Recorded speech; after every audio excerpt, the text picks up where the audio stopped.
Hey there, HackerFrogs. It's me, the Shy Hat, and we're doing HackerFrogs after school today. We've got a bit of an early stream today. That's because I've got to do some social stuff later on tonight.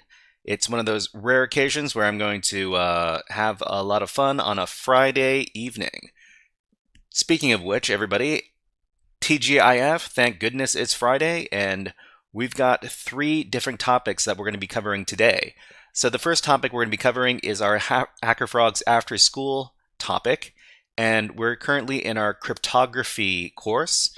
We're doing session number 5, and we're going to be doing more cryptography and taking a look at the XOR operation and how it pertains to the OTP cipher. So these are a couple of different concepts we're going to learn about. That's going to be during the first hour of the stream, and next, in the second hour of the stream, we're going to be learning about another little useful tool used in cybersecurity, but it's not necessarily for cryptography. This time we're going to be talking about the Radare2 Debugger tool. It's actually a suite of tools.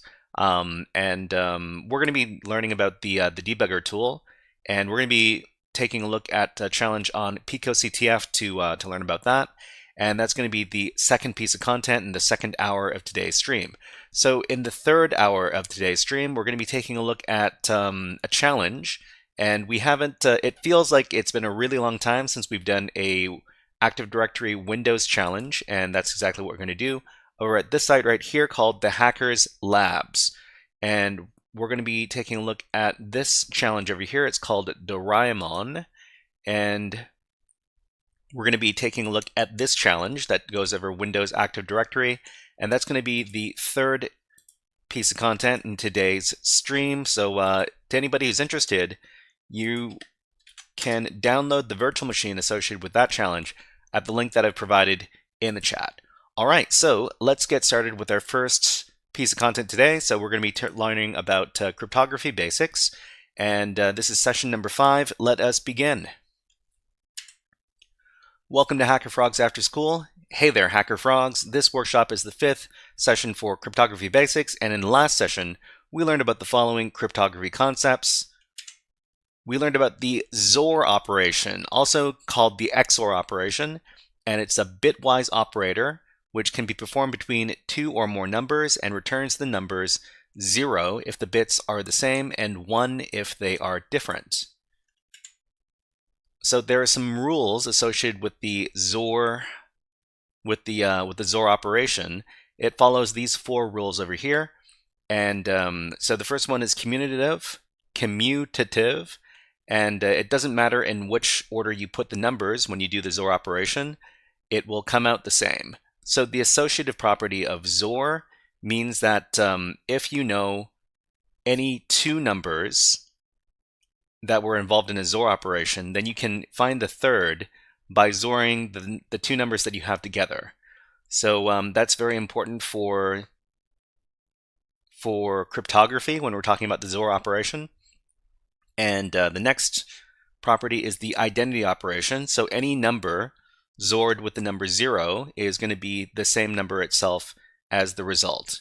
And the self-inversive nature of XOR means that any number that is XORed by the same number is going to be equal to 0. All right, so that was a recap of what we learned last time. So this session, we're going to be taking at 3 different topics. We're going to be doing a warm-up exercise, and then we're going to be solving XOR with partial info. And then lastly, we're going to be learning about the OTP cipher, which uses a lot of XOR-like concepts in its execution.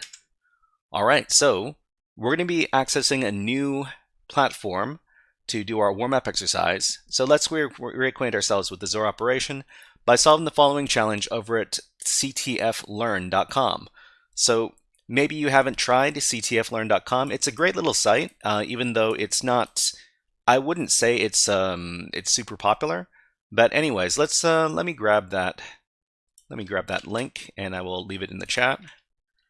There you go, and we will access it ourselves over here.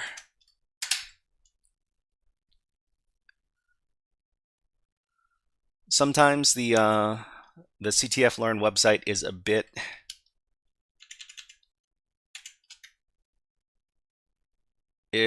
slow, but this is the challenge over here. The challenge is called Hextraordinary. So, okay, so what does it say in the challenge description here? It says, meet Roxy, a coder obsessed with being exclusively the world's best hacker. She specializes in short, cryptic, hard to decipher secret codes. And the below hex values, for example... Mr. Hat, may I please be excused from class? Well, Carl. Yes. You hear me? You go to Hack. You go to Hack. You Have a great day. Thank you very much for redeeming the Go to Hack redeem, Defus. Thank you very much, and welcome to the stream. All right, so you might notice we're doing a bit of an early stream today, so I've got to start early and end early today because I've got something going on in the evening today. But why don't you have one of these Hack the Planets to welcome you to the stream? Hack the planet! Hack the planet! Shut up and get in the... Okay, so this challenge here is going to ask us to perform a XOR operation between these two hexadecimal digits over here. So all we need to do is we need to figure a way to perform the hexadecimal operation, and let's go over to, well, we can go to any terminal over here. Let's just try a terminal, and we're gonna do it inside of a Python file. So let's do Python. I'm going to call this hextraordinary.py. Right. Okay. So what do we have here? So we've got these two numbers, and we want to perform a XOR operation between the two of them. And it turns out that I have a little script prepared for this, and we're going to be going over the instructions involved in just a second. So let me go ahead and grab that script. It's going to be in my GitHub. Got my HackerFrogs, I've got my after school, I've got my cryptography, and oh no, I put this in my walkthroughs. Okay, so I've got a walkthrough for CTF Learn. Okay. And Diva says, still enough time to learn something. Looking forward to the AD challenge. Oh, the AD challenge. Yeah. Now, I have no idea what's going to happen there, but it's, well, we'll give it a try. And we might learn some stuff while we're doing that too. So that's going to be in the third hour of today's stream. It might be a little bit earlier, but before that, we're going to be doing our cryptography, and then we're going to be learning about the debugger program Radare2, or Radare2, however you want to pronounce that. Anyways, let's take a look at the Python script I cooked up here. And it's got this code. So we've got hex 1, which is equal to this number, hex 2, which is equal to this number. So one thing that we have to keep in mind is that in Python we can actually specify hex digits by giving this prefix to any hex digit, and Python will interpret any hex digit it sees if it sees the prefix over here, 0x. So it'll treat this as a hex digit, and this is a hex digit, and not as a string or a regular integer, a decimal integer rather. Okay, so we can perform the operation, and we don't need to import anything actually. This is something I learned recently, that we can do XOR operations in Python without importing anything. That's amazing. I didn't know that myself. We just need to give this operator right here, so the caret, and this means XOR something. So hex 1, XOR hex 2, and we're going to save this as a variable called 1XOR2. So what we're going to do is we're going to save this as a hex digit by applying the hex function to this variable 1XOR2, and then we're going to print out the flag. So we know that the flag for the CTF Learn challenges has this wrapper right here.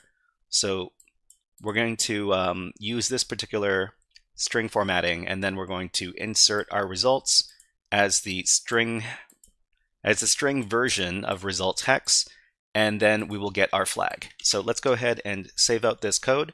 If you're interested in this script, let me direct you to it.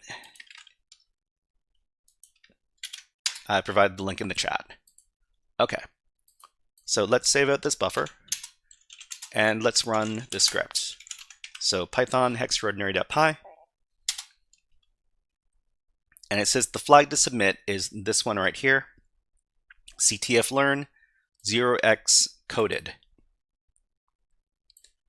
So of course I can't submit this flag because I've already finished the challenge, and over at CTF learn we're not allowed to resubmit flags for challenges that we already solved. I can try to submit it again, and it says you can't solve this twice. That's unfortunate. But one great thing about this website is that there are a lot of submissions and comments underneath each one of these challenges, and you can see what people were talking about when they're talking about this challenge. It's actually a very good feature, I think. And sometimes they will talk about the code that they used. So they can talk about, this is a pretty good explanation right here, talking about how they solved the challenge. And they talk about the XOR operation. They basically do a little, it's like a little mini article. It's nice. All right, so that was our warm-up. So let's get into some new stuff today. And what we're going to do is we're going to talk about solving the XOR cipher with partial data. So suppose we have 3 values in a CTF challenge. A is the plain text, B is the key, and C is the ciphertext. So if we've got A, B, and C, these are all values that we can XOR together. So if we XOR A and B, so this secret ASCII text with this ASCII text right here, the key, then we get this ciphertext here.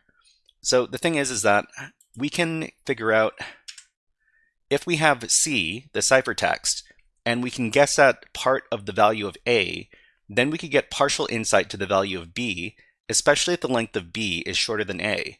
So the thing about using XOR as a method of cryptography is that you have to make sure that the plain text and the key are at least the same length. Otherwise, the shorter the key is, the more likely it is that people will be able to brute force the key and get the contents of both the plain text and the ciphertext.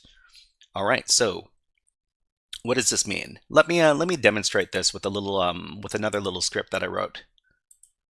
So where were we? Here. I have to look back at my cryptography. And I created this little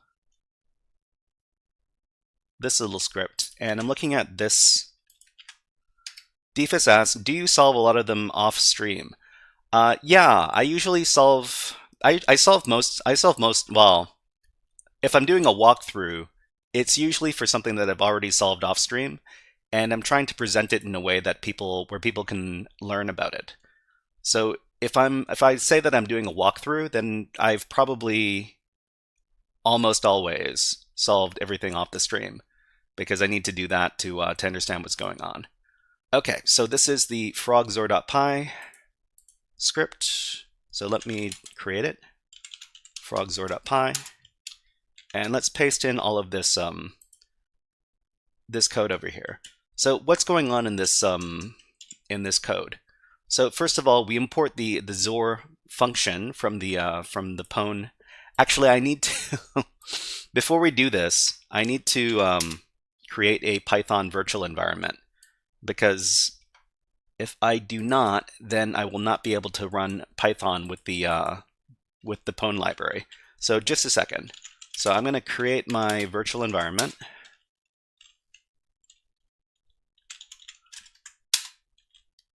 And then I will enter that directory, and then I'll activate the environment.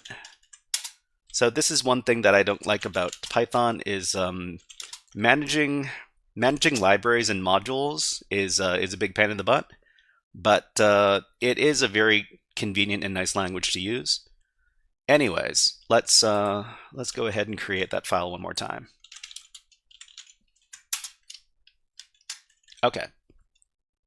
So what's going on in this script?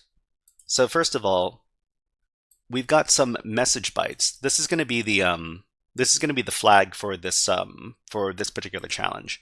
So this isn't a real challenge. This is just an example. And in this example, we've got a flag, and it's for the frog CTF. I guess that's the HackerFrogs CTF. And the contents of the flag are XOR sum, XOR all. And the way we're going to encode or encrypt this message is with this key. So the key is going to be HackerFrog, and we're going to use the HackerFrog key to encrypt all this stuff. So the cipher is going to be created with the XOR function on the message bytes and the key bytes. So the message bytes are this, the key bytes are this. So, and then we're going to turn the bytes into hexadecimal, because otherwise we wouldn't be able to present this to everybody, because in these bytes there's probably some that are not ASCII printable. So we have to represent the bytes in their hex form. And then we're going to print the ciphertext hex. The ciphertext hex string is this right here. So far, let me demonstrate what it would look like.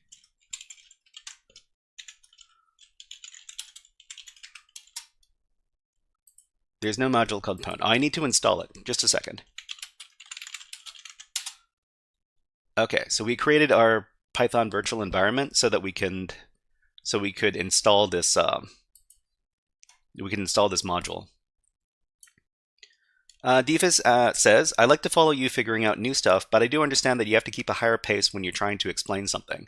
Yeah, so I do both. I do walkthroughs, which are basically like teaching segments, and I also do challenges where I'm trying to figure stuff out myself. So the challenges usually come later on in the stream, and the walkthrough stuff is usually earlier on in the stream. But thank you for the vote of confidence, Defus. I appreciate it. Okay, so let's run this. Okay, so if this were an actual challenge, you would get this right here. So the ciphertext hex string. So if this were a challenge, you would have to decode the hex string over here and turn it into bytes, and then try to figure out what the original plain text was. So how do we do that? So the way we would do that is with this concept right here. So if we know the partial context or the partial content of the plain text, and we know the ciphertext, then we can determine what the key is. So if we know part of A, and we have C, then we can try to figure out what B is. So if we know that we're dealing with some CTF challenge, and the CTF challenge usually has a flag prefix, so something that you can reliably know that's in the flag. So for example, for this CTF, the prefix is going to be frog CTF. Then we can use this information right here to try to get a either partial or complete view of what the key is.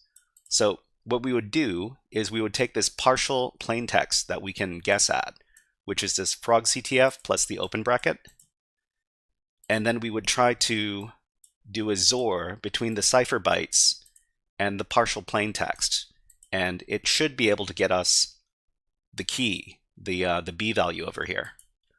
Okay, so let's save this out, and then let's run the Python script. So when we ran the partial plain text with the key, with the ciphertext, then we get this result right here, HackerFrog. So this is readable. So we can use this to try to determine what the plain text was. And this is how we would do it. We would go back in, and then instead of cipher bytes and partial plain text, we would do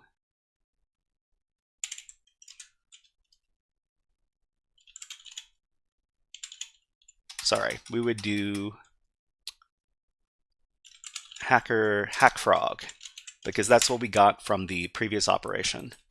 So let's see if this works.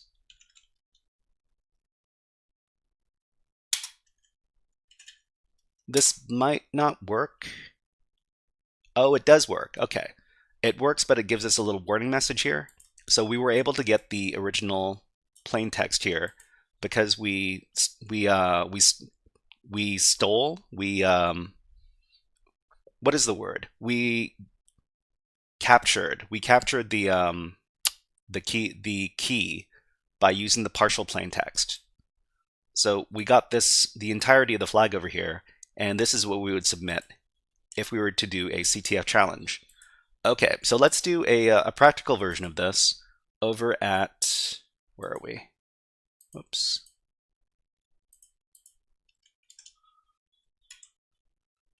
We're going to do the crypto hack challenge. Either you know it, XOR you don't. So we're going to practice with this challenge right here, and let me provide that link in the chat. There you go. Okay, so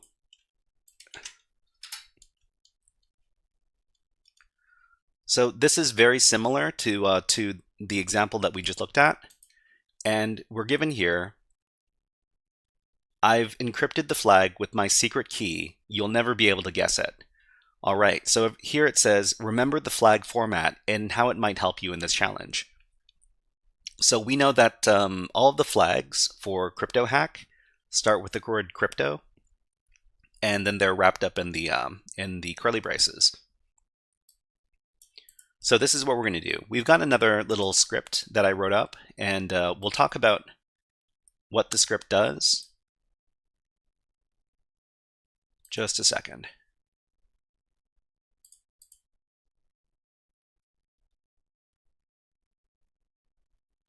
Crypto hack, intro to crypto hack, knows or don't. Okay, so the script that I'm using right now is this one right here. And let me just copy the contents of it. So I'm going to create a file, whoops, with nano called no-xor-don't.py. And this is, Diva says, since you're currently into XOR, you could try the THM Wise Guy room if you haven't yet. Oh, I don't think I've done that yet. First of all, I need to take a look and see if it's a free room or a premium room, because I don't have a premium account right now. But let's take a look. So, Wise Guy. Okay, so what is this room? A wise guy once said the answer is usually plain as day. Okay, so this is a free room. Awesome. So we might take a look at this a little bit later, but thank you very much for bringing it to my attention, Divus. Thank you. Okay, so let's go back to the challenge. All right. So what's going on in this challenge here? So we're trying to figure out what these encrypted bytes are, and we've got the encrypted bytes right here. We're going to turn them into byte form because the XOR function doesn't like hex. It does like bytes. So we need to turn it into a form that the XOR function likes. And then we're going to XOR together with what we know is going to be in the plain text. So these key bytes, we're going to call this crypto, and then the open bracket here. So we're going to try to figure out if we can get the actual key that was used for this by XORing these two things together. So that's what this final portion here is. XOR encrypted bytes with the key bytes, and then we're going to decode into ASCII characters. So let's go ahead and save this out. Then we'll run the script. Okay, it says unterminated string literal. I think I copied this over a little bit funny, so it didn't like that. Let me try copying the script directly instead. So I'm going to, let me get the raw file. Okay, and then let's edit the script one more time.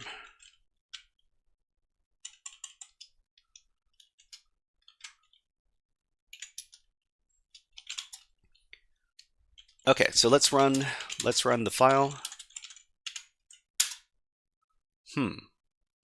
Unterminated string literal. Detected at line 10. Unterminated string literal. Did I? I need to examine this thing one more time. Encrypted bytes equals bytes from hex.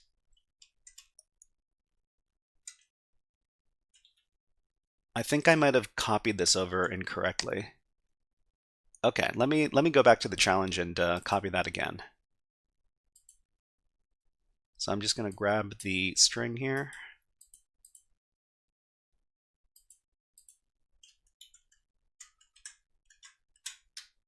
Then I'm going to delete everything. And I'm going to paste in that string one more time. Okay, all right, so let's save this and let's run. Okay, so this is what we get. We get a bunch of stuff that we don't know, but we also get the partial key. Well, we think this might be the partial key, and it's my XOR key. I think we can safely ignore this right here, but we're going to use this as the key in the next step. So let's go back, and I'm going to uncomment this section. So now that we've identified the key bytes as my XOR key, we're going to apply the XOR operation with encrypted bytes and the XOR key bytes, and then we're going to decode it, and we're going to see if we can get an answer that way.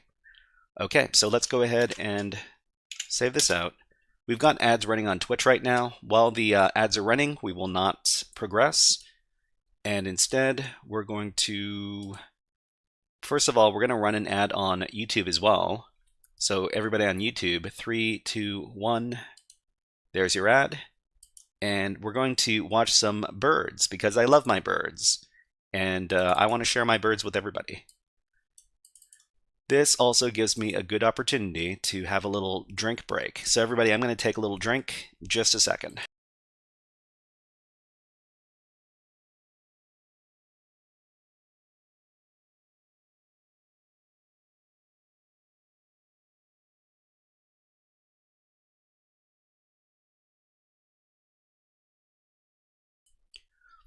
So I'm guessing that no matter where you are in the world, you know these birds. These are sparrows. These are European sparrows, I think they're called. And they're pretty much, along with pigeons, they're pretty much the most common bird in the entire world. There's almost no place in the world which does not have sparrows.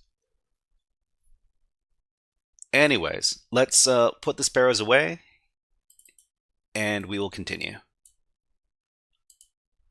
All right, so let's Burbies, yeah, that's right. Those are birds. Thank you very much. Cybernerd Dante, welcome to the stream. And why don't we give you a fun little redeem? How about a Nyan cat for you?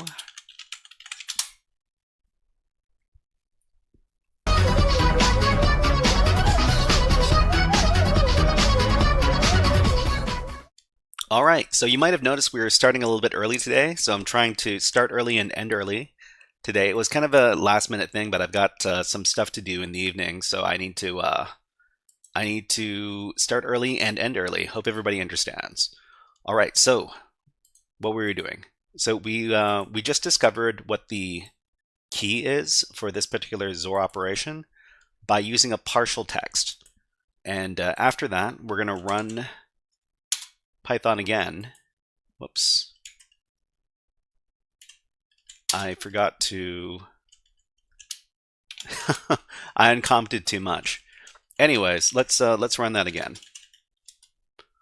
Okay, so we used the XOR key that we received over here by predicting the plain text, and then it turns out that the key was super short, and this was the entirety of the key right here, my XOR key. And Defus asks, have you fixed the Desert Frog? It was extremely loud on the headphones.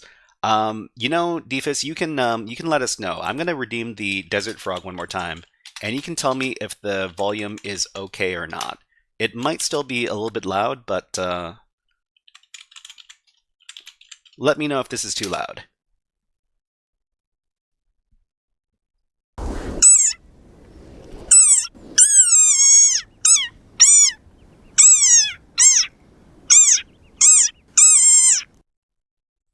Okay, so is that loud enough or too loud? Let us know in the chat. Thank you. Thank you, Divas. It is too loud. Okay, let me adjust it one more time. I can adjust the volume on it, and I'm gonna adjust it down another 20%. And we'll try again in a few minutes. And if it's still too loud, then we'll adjust it again. Thank you very much for your understanding. Okay, so we managed to get our entire flag over here, and the flag is crypto. If you know enough, you know it all. All right, so we can try. Actually, I can't submit this flag because I've already solved this challenge here. But the great thing is that we can actually see the solutions that other people came up with for this challenge, and we can see the top rated one right here. So this is the top rated one, and it looks very, very similar.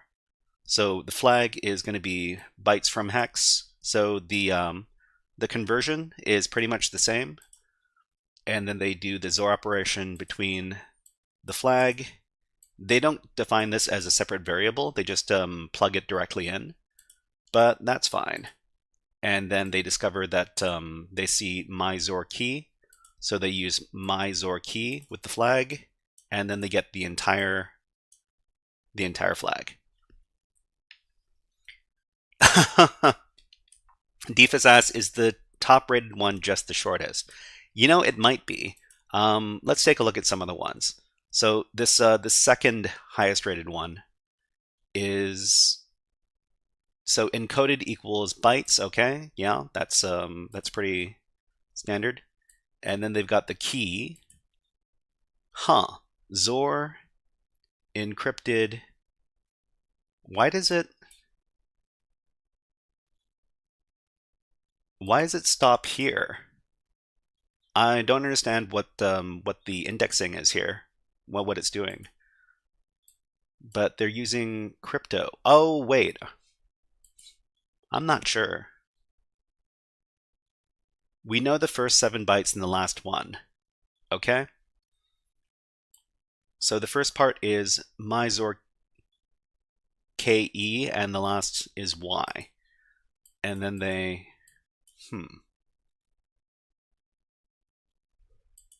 Okay, well... And let's see what another one might be. So this one is encrypted bytes here, and then byte array from hex. I'm not exactly... This one is... You know, the longer you make your script, the less people like it. I think that's true.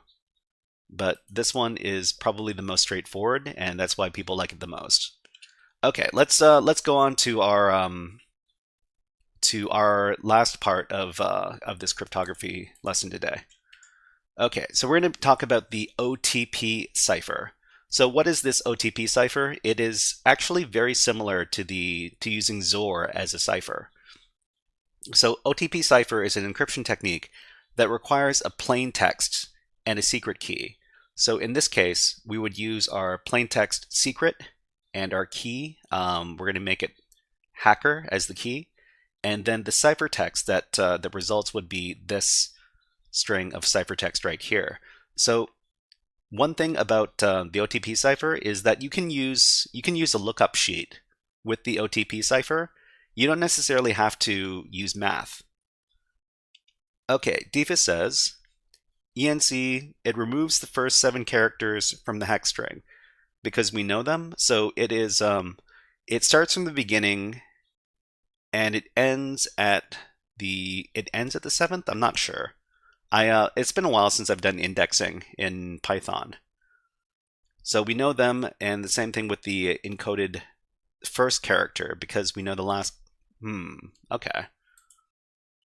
But yeah, it's been a while since I've done indexing in Python, so it looks a bit foreign to me. But thank you for the explanation. Okay, so we're going to be taking a look at a certain PicoCTF challenge, and I think it's called Easy One. Let me look that up. Easy One. Here we go. Okay, so in this case, we've got a little table that we can use to do our encoding and decoding, and it's this lookup table right here. Let me make this nice and big so that we can get a better look at it. Okay, so what's going on in this table? So we can encode using the OTP cipher by looking up the plaintext letter at the top here, and then referencing it against the key letter, which is down here. So what we would do is we would find the intersection between each plaintext letter and the key letter, and then whatever letter is in the intersection, we would encode it as such. So let me demonstrate this. Where are we? Here. Let's make a little file. And let's man, this is a bit messy, but it'll all pay off in the end, hopefully. All right.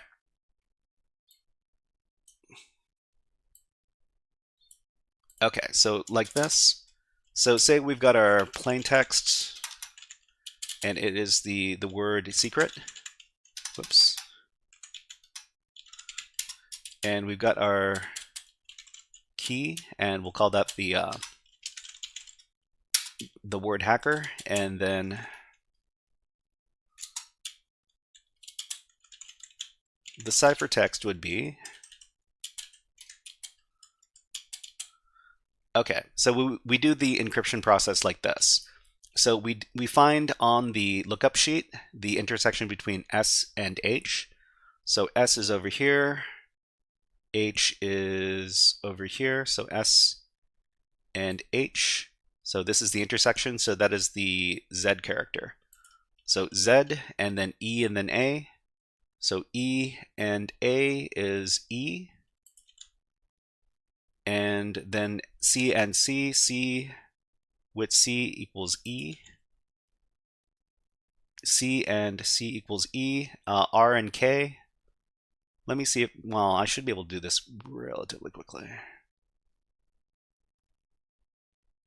R and K is B. R and K is B. And E is E is I. And T and R, T R is K. So this is what it would look like on this particular lookup sheet. And then you would do the opposite operation to with the ciphertext and the key to get back the secret text. So for example, if I were to take a look at H and Z, so H and Z,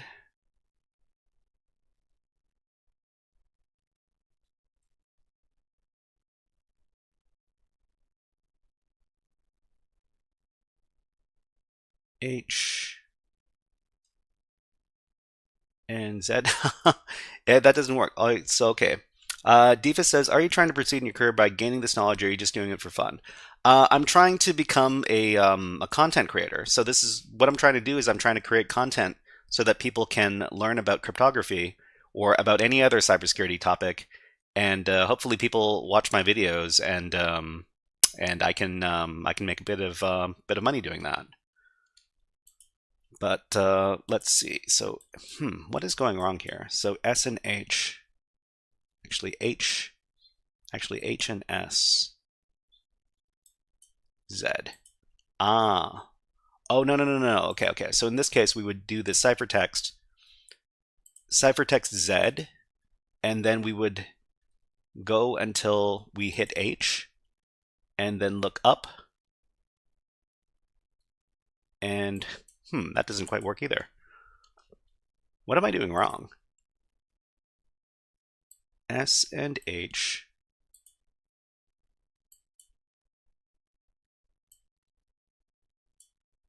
S and H, the intersection is Z. So if we do the opposite operation, Z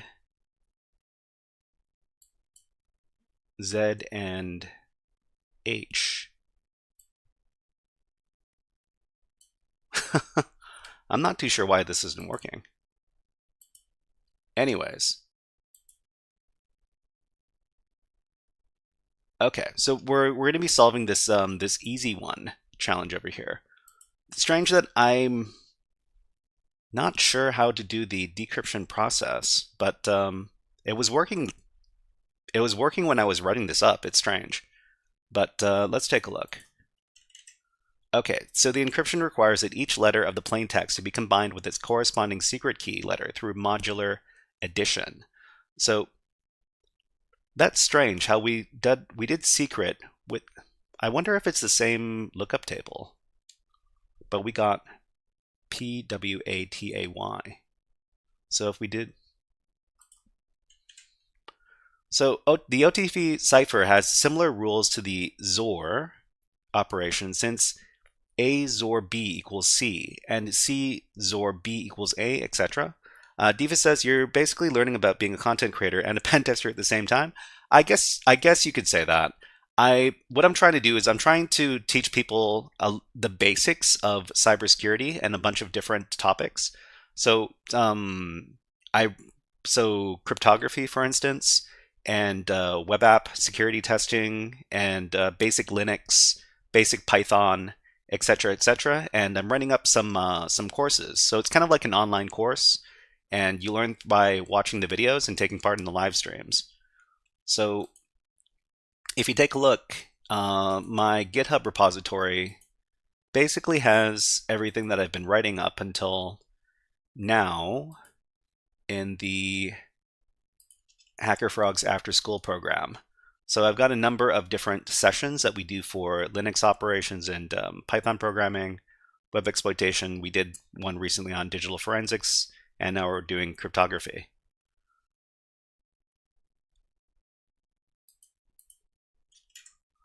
Okay, so we're going to be solving this challenge over here, OTP cipher, and we're going to work through the challenge at PicoCTF at this link over here.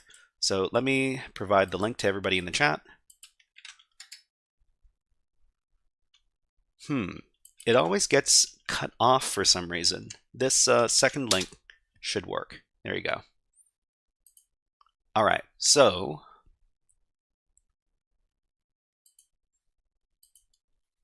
over here it says the one-time pad can be cryptographically secure, but not when you know the key. Can you solve this? When given the encrypted key and the flag and a table and to help this particular ciphertext and the key of solve crypto, can you use this table to solve it?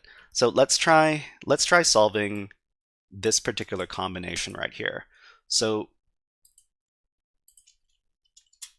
let's go ahead and replace the plain text and the key, and let's see if we can get the correct cipher. Sorry, this is the ciphertext.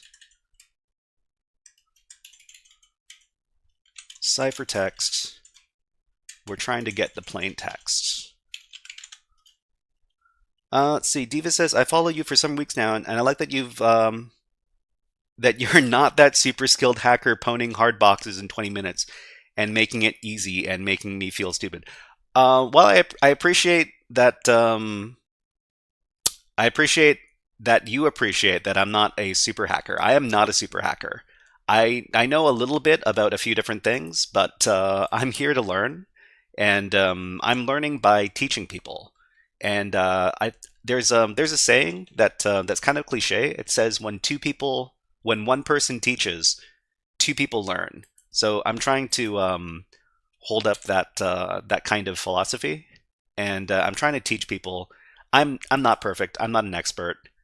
There are people out there who know way more than me, but I'm trying to teach it as a way to get better at it myself. So the key is solve crypto. Let's copy this. Let's look up the letters over here and see if we can solve this. So U and S. So the ciphertext is U. U. The key is S. So it should be M. So the intersection is M, F and O. So we've got F and O. Looks like T. Okay, so J and L.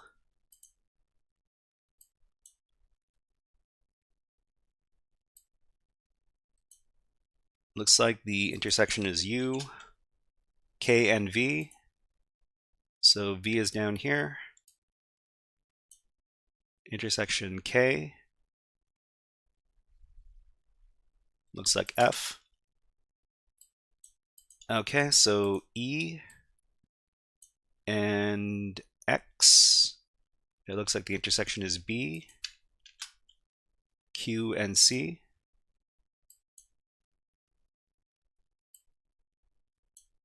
Intersection is S.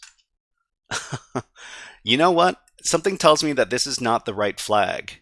Another thing that we can do if we know that we're dealing with an OTP cipher is that we can go to one of the web applications to try to have the computer do the math for us. So we can look up something called OTP cipher online, and we've got one-time pad, decoder, and encoder. Okay. So it says put your plain text here. We're going to decrypt. So we're going to put the ciphertext there. And let's go ahead and put the ciphertext there. So the ciphertext is this. Defa says, I've learned stuff from you already and motivate you to keep learning. I even watched some of your past VODs that I've missed. Oh, thank you. Thank you. Yeah, so if you've I do cut up some of the contents from the live streams and I turn them into YouTube videos. But if you want to get the raw version, then you can go over to the YouTube and watch there. But anyways, we have an encryption key, so we can provide it. And the encryption key is solve crypto. Solve crypto. And the result is supposed to be crypto is fun. Okay, so how do we? Let's reverse engineer this. So if the first letter is supposed to be C, and we've got so U and S. So we've got U. Oh, okay. So we go to U, we go down until we reach the S, and then we look over. That's strange. No. Defus, if you want to leave messages in the chat, I'm all for addressing messages in the chat. So I'm here to talk to people and to answer questions. That's the primary reason I'm here. The secondary reason is to give little demonstrations like this. Okay, so U and S, that's supposed to result in the letter C. So let's just say, okay, so let's just say we have S, and then we go down until U. Oh, this is the letter C. Okay, so this is how we do it. So S, we go down to the letter U, which is the ciphertext, and then we go across. And then we see that this is the letter C. This is not the intersection. The intersection is when you're doing your encryption, but when you're doing your decryption, then you're taking the ciphertext and you're moving down until you see the key letter, and then you move across. Okay, that makes more sense. All right, so this would result in crypto is fun. Awesome. Nidal says, I think the answer is crypto is fun. Thank you. Thank you for letting us know, Nidal, on YouTube. And why don't you have one of these? This is the desert frog, and hopefully this isn't too loud anymore. Let me know if it's too loud.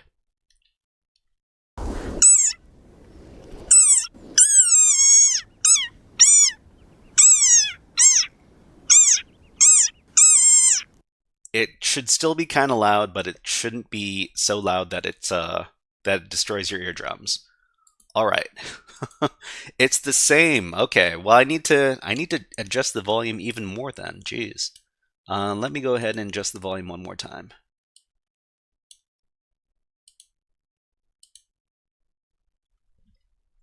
Or could it be the fact that the volume control doesn't do anything? All right, so we've just solved that that challenge. The flag is crypto is fun. So we would have to wrap this up. So PicoCTF, and then in the curly braces, crypto is fun.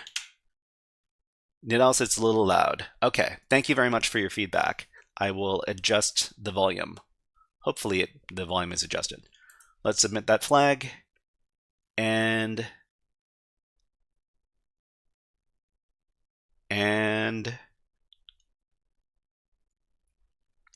we're waiting. Okay, it timed out. Let's submit the flag again. Let me copy this.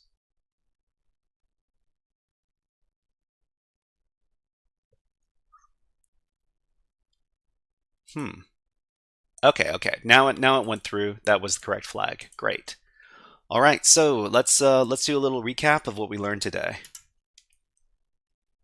So MC25 says got burp running. Well, I don't think we need to use Burp Suite to troubleshoot this. I think PicoCTF servers are just a little bit unresponsive sometimes. So we learned how to solve XOR with partial data. So if we have A and B, sorry, if we have C, which is the ciphertext, and we know what might be at the beginning of the plain text, then we can use the plain text as a partial solve for the key. So we would XOR the ciphertext and what we know of the plain text to get a portion of the key text, which is the B in this. Let's see. MC25 says meant the proxy. Sometimes peeps leave it on and forgot to. Oh, okay. No, in this case, no. It's just PicoCTF being a little bit unresponsive. So, and we also learned about the OTP cipher. So the OTP cipher has similar rules to the XOR operation, since A XOR B equals C and C XOR B equals A, etc., etc. So the one big difference between the OTP cipher and the XOR operation is that the standard version of the OTP cipher has a lookup table, and the lookup table looks a lot like this. So to encrypt, you find the intersection of the key and the ciphertext letter, and then go and find the intersecting letter. And for the decryption operation, you would take the letter from the ciphertext and then go down until you find the key letter, and then move across, and whatever is at the end of the row is going to be your plaintext letter. Okay. So let's move on to our second piece of content today. And everybody, the second piece of content today is we're going to be learning about the Radare2 Debugger program. So for everybody who's interested, I made up a little file. It is over, where is it?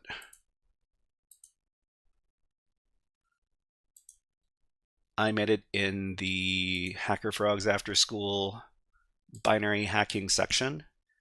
And this is the R2 Beginner's Guide. So I say R2 Beginner's Guide because I am not good at doing binary hacking. I'm not good at using Radare2, but this is what I know. So I've been using Radare2 for a while, but every time I restart learning about binary hacking, I have to re-teach myself how to use this thing. So for this exercise, we're going to assume that everybody has access to some sort of Linux that you can use to create a binary and a compiler, so GCC. If you don't have, actually, wait. This is how we're going to cheat it. We're going to cheat it by using PicoCTF. So the PicoCTF web shell actually has Radare2 installed on it. So we're going to quote unquote solve a PicoCTF challenge while we're using Radare2. So let me find an easy. So this is going to be a challenge I've never looked at before in the reverse engineering category. So let's find the easiest one. So the easiest one here is going to be this one called transformation. Okay, this is I want to look for one that is that has a lot of solves, and involves some sort of binary that we can look at. Maybe picker one. Let's try this one. This service will provide you with a random number, but can it do anything else? Huh. Let's take a look. Okay, the program source code can be downloaded here.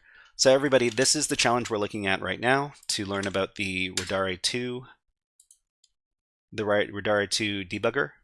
And let's go ahead and start up our web shell. So inside of PicoCTF, and this is a PicoCTF challenge, if you're not logged into PicoCTF, please log in and then activate your web shell. We have a ad running on Twitch right now. So everybody on YouTube, I'll also play an ad for you in 3, 2, 1. And let's take a little break to take a look at some birds and have a little drink of water. So just a second, everybody.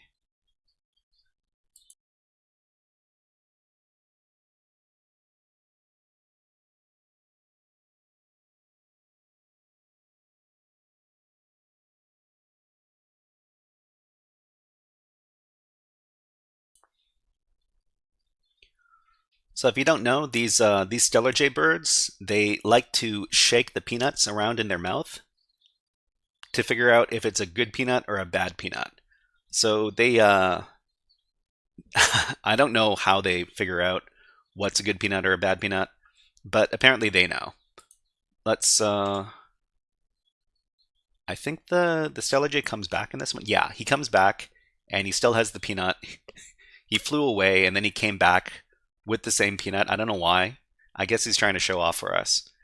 Anyways, let's put the birds away. And let's get going with this challenge. So the first thing we're going to do is we're going to open up the web shell. So everybody has access to the web shell if you have a PicoCTF account. So go ahead and click on the web shell. And then afterwards, you're going to see the web shell start. After it's started, click on this button over here. Beside the help button, it's labeled pop-out web shell terminal. That should start up your web shell. If for some reason your web shell doesn't appear, then you want to repeat the process until it does appear. Sometimes it takes a few tries to open up the PicoCTF web shell. But after it's opened up, then you're going to have access to the Linux virtual machine. Defus asks, is R2 similar to Ghidra and Immunity Debugger? Radare2 is similar to GNU Debugger. There are some similarities between all debugger programs. It's not like Ghidra because R2 is a terminal program, and Ghidra is a GUI program. But Radare2 is very well loved by people who do a lot of these binary exploitation exercises, and there's a pretty big community of people who support R2. So that's why we're going to be learning about it. So let me get rid of this. Let me get rid of the stuff that's already here. Okay, so we're supposedly solving this challenge over here called Picker 1. Let me open it up. MC25 says Cutter is the RT GUI program. MC25 says Cutter. Yeah. I've heard about Cutter. I've never used it myself, but I'd like to give it a try someday. So one more time, after you've started up your web shell, this is the challenge here. We're going to download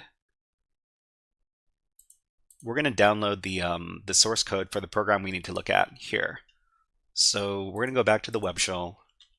We're going to wget that stuff down. Oh, this is a Python program. Oh man. Okay, we're probably not going to solve this challenge because this is a Python program, but I'm going to redirect to you guys to this source code that I did create. And the source code I created, Shabala says, "Hey, for your information, INE has a CTF that opens on March 3rd if you're interested." You know what? One CTF that I am going to take part in is the PicoCTF, the yearly PicoCTF event.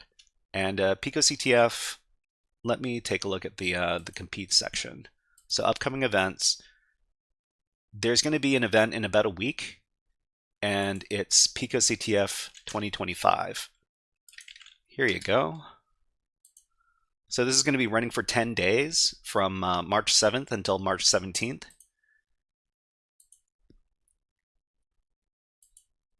Yeah, it's open to everybody. And if you're interested, I am going to be covering those PicoCTF exercises on the stream after the event is over. Yeah, there are all sorts of CTFs going on at all times. So there are usually CTFs happening almost every weekend if you know where to look for them.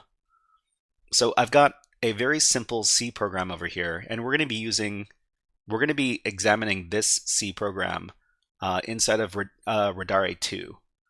So what you want to do is you want to copy the raw file, and then we're going to, what is this called? R2test.c, right? Okay, so we're going to go back to our PicoCTF web shell over here. No, over here. Okay, so we're just going to create a file called r2test.c. We're going to paste in that code, and before we run it, let's just take a look at what this is going to do. So this is a pretty simple program. If you know your C code, then you should be able to follow along with what's going on in the code. If you're not a C programmer, that's fine.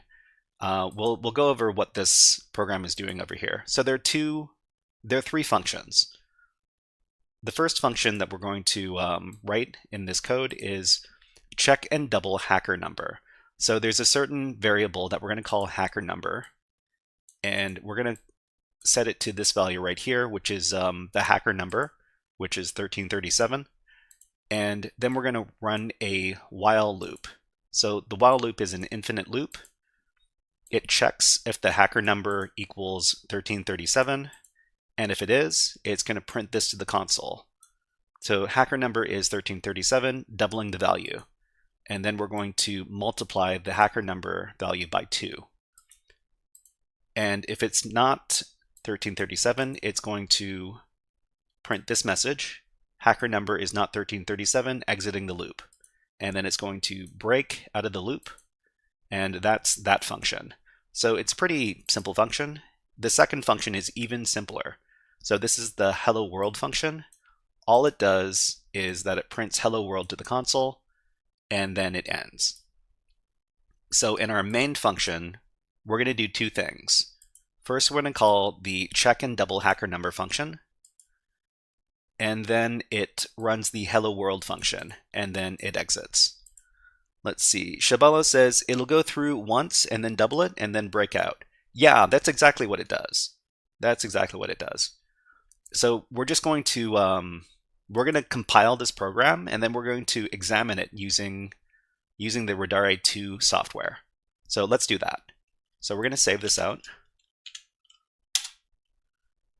and then we're going to use the GCC compiler. So GCC, and we're going to specify an out file, which is r2test, and then we need to specify our source code file, which is r2 test.c. So we go ahead and do that. And then we've compiled the program here. So when we run the program normally, so we just, this is already executable when we create it. So we just need to run r2 test, whoops. And this is all it does. It prints out hacker number is 1337, doubling the value. And then hacker number is not 1337, exiting the loop. And then it prints out hello world. So let's examine this file using the Radare2 software.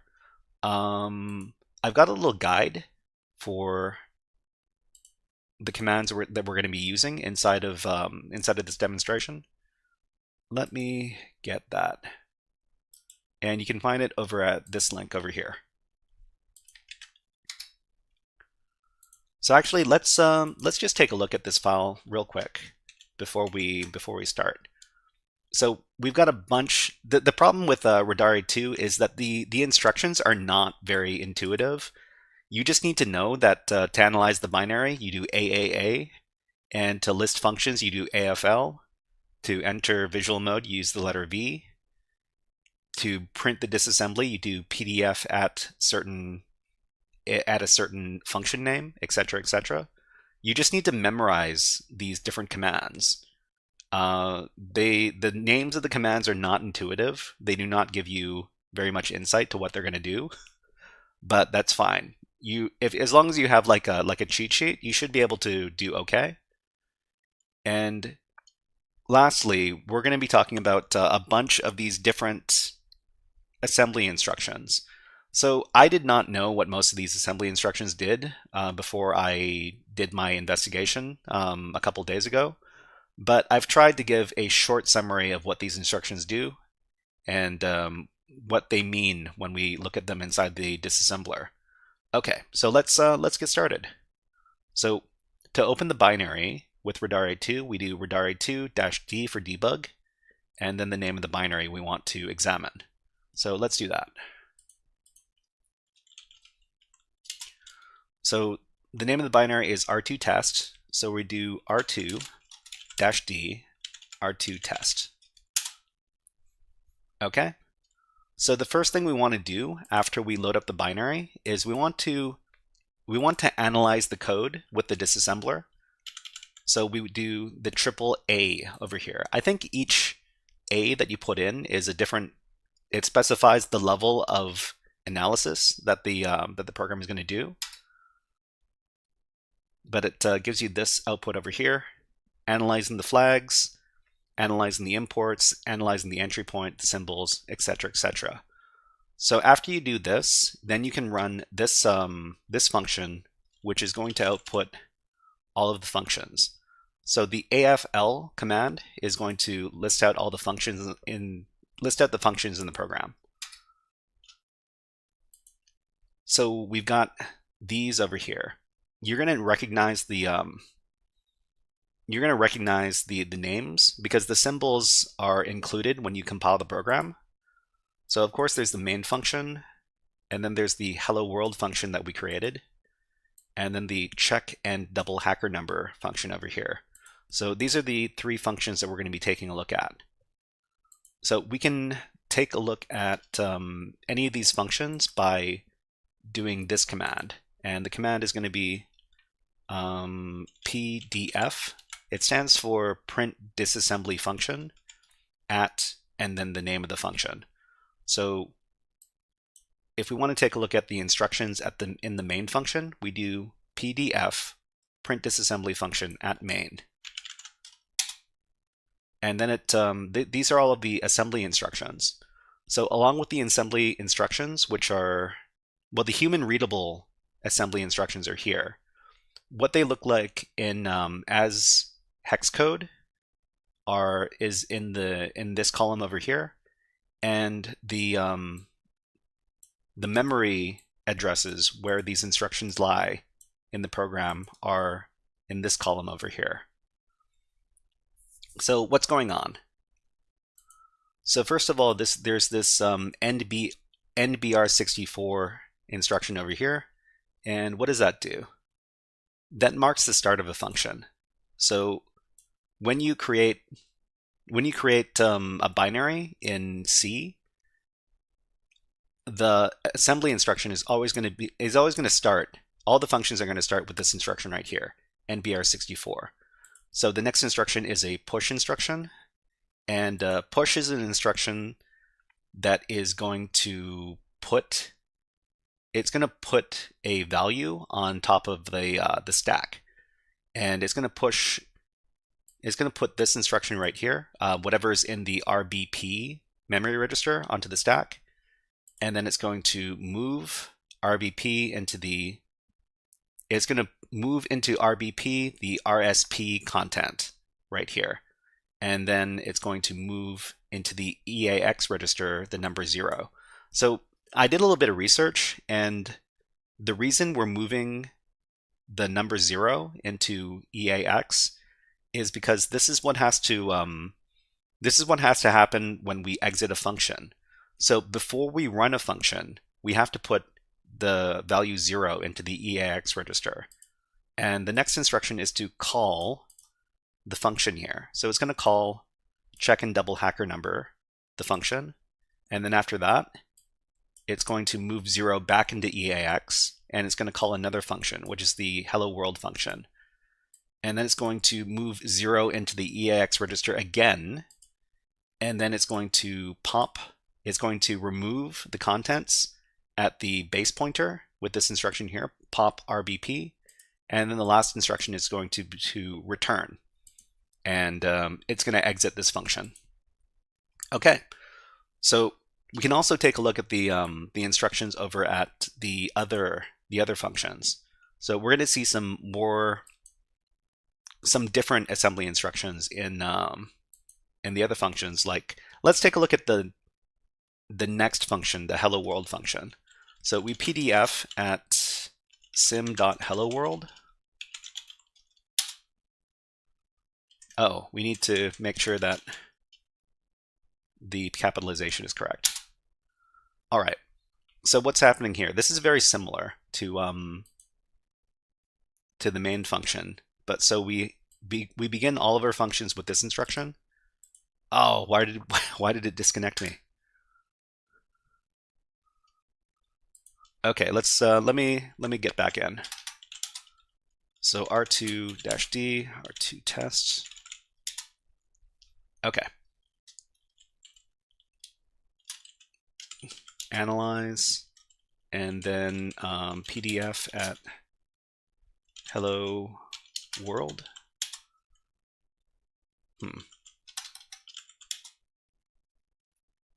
Oh, it's sim.helloworld. So a nice thing is that you can do command history in this as well.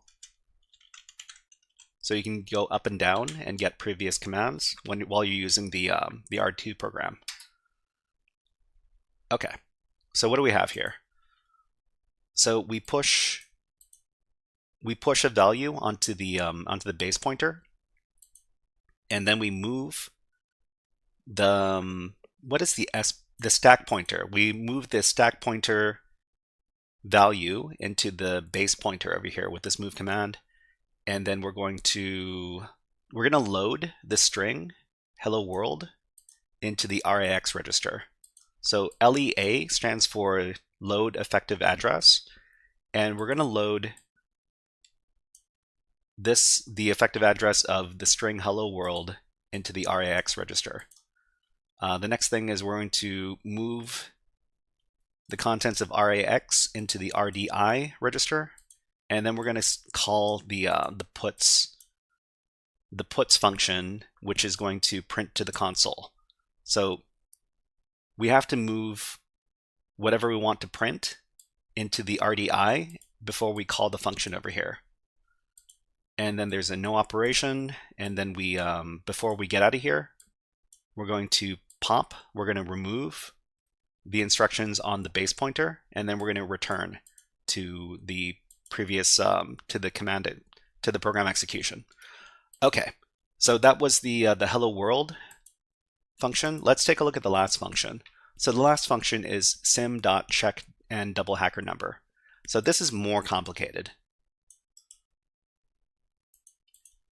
So we're going to PDF at that function. Okay. So everything starts the same. The way the functions start and stop are all going to be similar. So they're all going to start with end BR64. They're all going to stop by doing a I thought there would have been a pop that happens here, but I guess I'm not too sure why that doesn't happen. But anyways, what's going on here? So we know what the what happens in the function. So we initialize a number that is called the hacker number, and then we double it, and then we exit the loop, and then that's the end of the function, right? So what needs to happen here? So we're going to push something onto the base pointer, the RBP.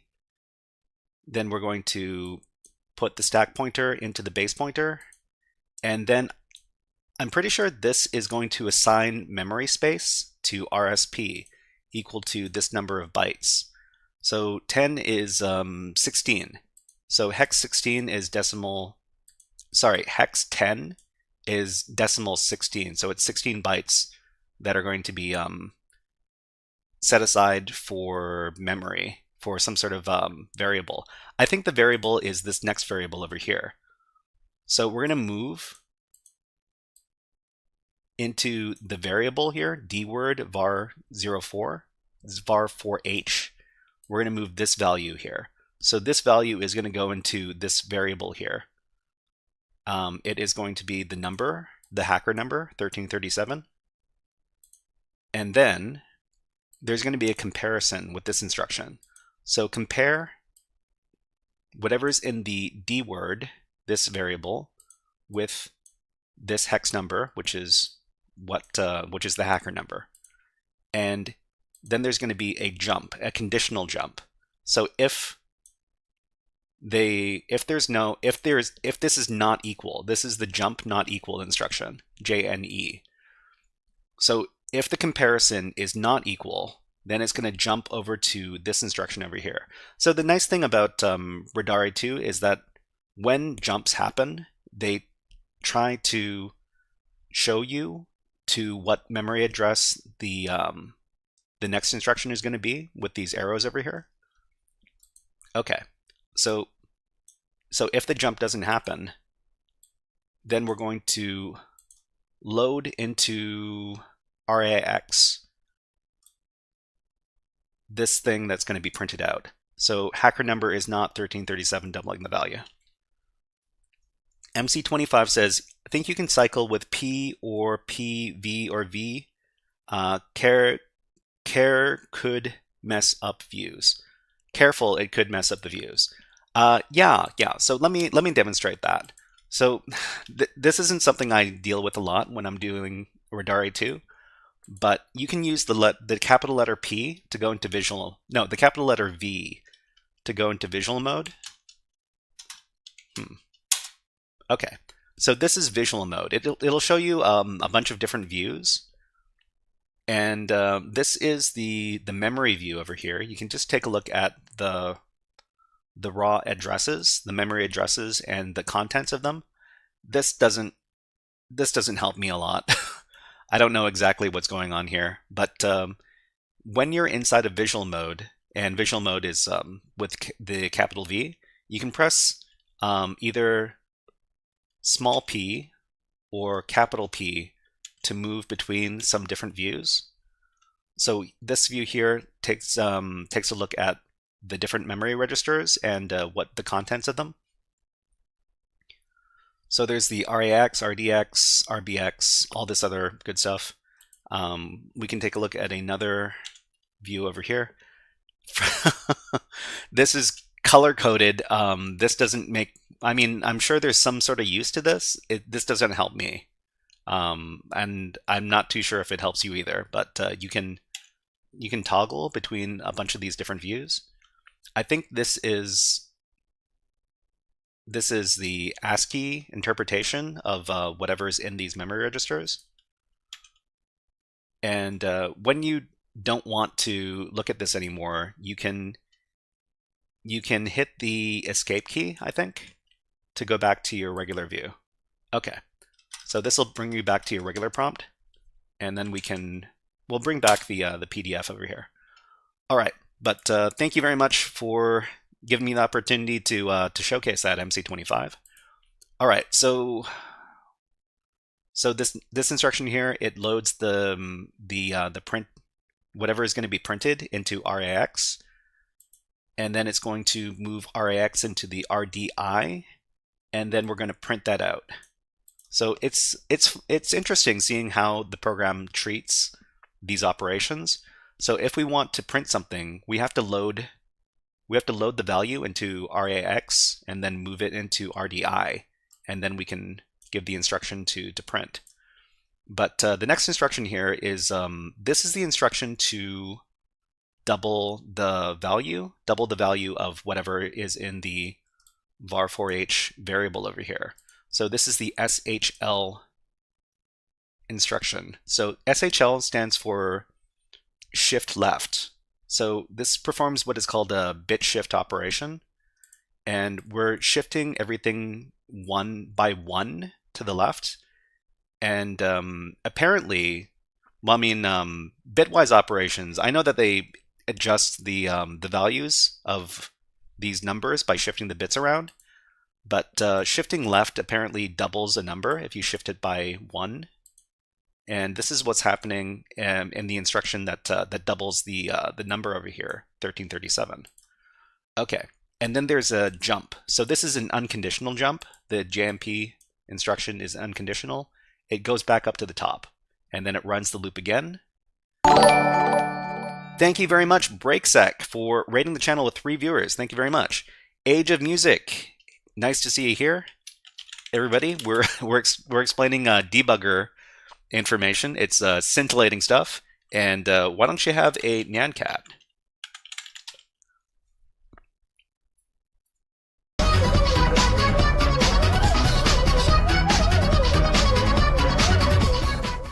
Okay, what was BreakSec up to on his stream?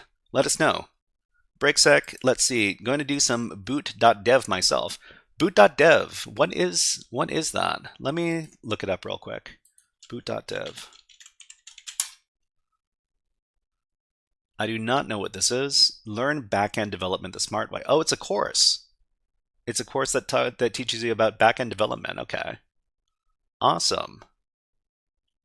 Yeah, I've never seen that. I think I've heard of the website before, but I don't know. I've never taken a look at it before. Age of Music says he was trying desperately to finish Python stuff, and I was interrupting him with banter. I'm the problem, says Age of Music. Course track. Yeah, we talked about hiring. Interesting. But yeah, I've never really done development. I was actually thinking of writing up a web app just so I can understand more about web app development so that it'll make me a better web app pen tester. But that's going to be one of those things that happens eventually, but not right away. Okay, so we're just taking a look at this the disassembly information here. So, okay. So it doubles the number, and then it checks again. So when it checks again, it's going to see that that it is not. So if that's not equal, and then it's going to jump over here to this instruction. So this instruction is going to load in the string. Hacker number is not 1337, exiting the loop. And then it's going to print that out. And then after that, there are a couple of no operations over here. And then we leave. What does leave do again? Leave does, it cleans up the memory stack before returning from a function. Okay, that's interesting. So they use leave here instead of doing the pop method. That's interesting. And then they return to the previous execution. Awesome. Let's see. Age of Music is great. Age of Music says, haha, no you. All right, you guys. Yeah, are you guys interested in learning about debuggers? Because that's what we're doing right now. Anyways, let's talk a little bit more about a couple other things that we can do with Radare before we finish up.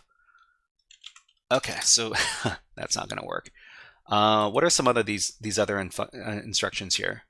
So we can set breakpoints. So what we want to do is we want to figure out what the contents of these memory registers are right before we run these print instructions. So right here, this is the instruction to, actually no, this one. No, wait, this one. This instruction right here, this is going to print out, doubling the value. Actually, no, wait. Sorry, everybody. This is the instruction to compare the value. So we're going to compare the value of something before we run the if statement over here, right? So this is the memory address where this happens. What we want to do is we want to set a breakpoint so that when we hit that point in the program execution, it's going to stop, and then we can do some examination. So we're just going to copy this, and then we're going to give this command right here, db. So I think that's define breakpoint. That's what I think it might be anyways. And then we can paste in a memory address. So after we've done that, when we take a look at this function again, we're going to see a B over here. So the B means that we've set a breakpoint. Okay. So how do we take advantage of this? Inside of Radare2, we can run the program. And when we run the program, if we've got any breakpoints set, it's going to stop at those breakpoints. So let's run the program, and the instruction to run the program is DC. Oh, we've got ads running on Twitch right now. Sorry. So ads running on Twitch. We're going to run an ad on YouTube as well. And then we're going to show some birds. How about these birds? Okay, and we're also going to take a little drink break. I'm going to have a little water, just a second.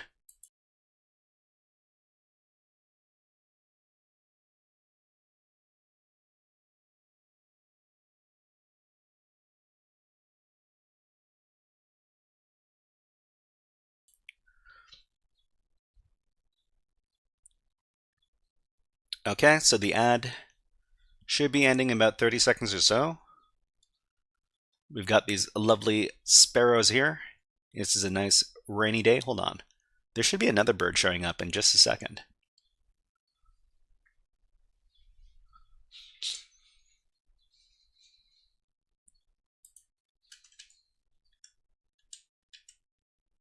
Oh, here we go. So we're going to see another bird show up here. So this bird is about the size of a little bit bigger than a sparrow. And this bird's name is the spotted towhee. Age of Music says, every day is Web App Wednesday, says Al Hazred. Yeah, that's true, that's true. Let's see, Defus Modernus, Defus says, I've learned a lot of useful stuff from web app pen testing, building a small Flask app. You can learn about Python and templates, which is great for pen testing. Yeah, I think, well, I mean, pen testing is great, but if you understand how to create these applications, it makes them a lot easier to test against. MC25 says it's been a minute since Al has been streaming. Yeah, he used to be pretty regular about streaming maybe once a week, but I guess he's been pretty busy at his job, and that's why he's not streaming so much right now. But anyways, okay, so we've got the breakpoint at this point in the program execution. We're going to do the DC command. The DC command is going to run the program. So when we do that, it's going to say hit breakpoint at this memory address right here.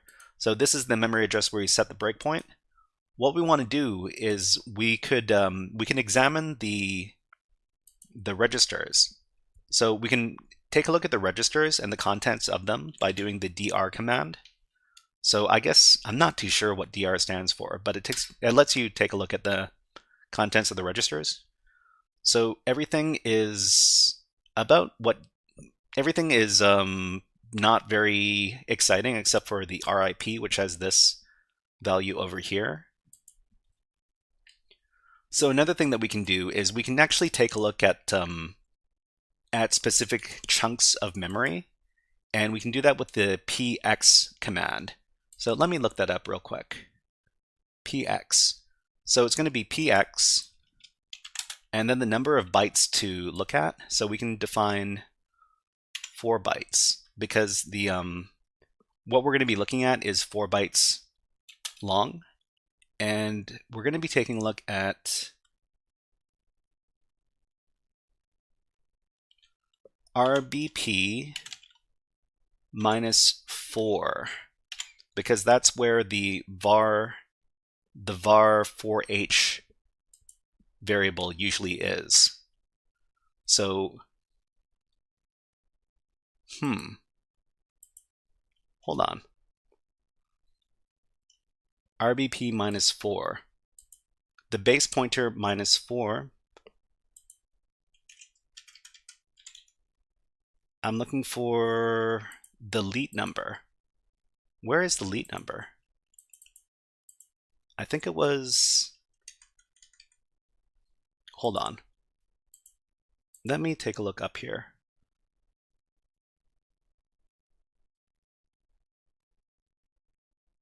Yeah, var 4h.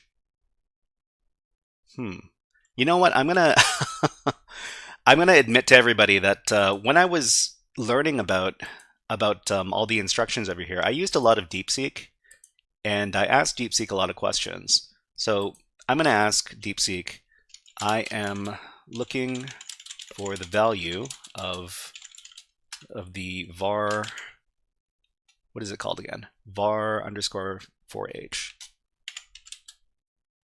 Variable in a program in Radare2, and it's running a elf binary x86. Where can I find that value? MC25 says, Age of Music says probably stands for display GPR registers. Yeah, the problem is that everything inside of Radare2 has been shortened to the point where it's hard to understand what's going on because it's just a bunch of acronyms. MC25 says, don't feel bad. I watched like 30 hours of R2 and remember like 3 things. So the value is supposed to be 1337, but it's decimal 1337. So look for EBP minus 4 in the disassembly. Okay, so let me try doing that. Okay, so it's going to be EPB minus 4.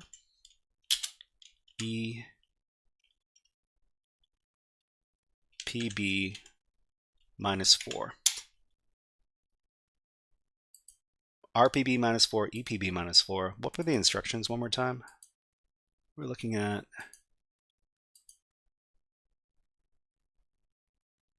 look for EPB minus 4 in the assembly.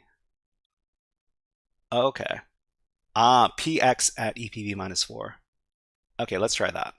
PX at EPB. EBP minus 4, right? This I'm confused. EBP minus 4.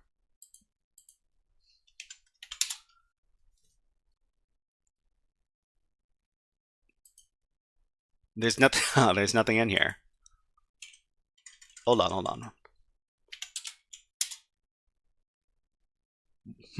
This shouldn't be the case. Because at the breakpoint, when we're doing the comparison, there should be inside this variable here, it should be this number. 13, well, I mean, hex 539.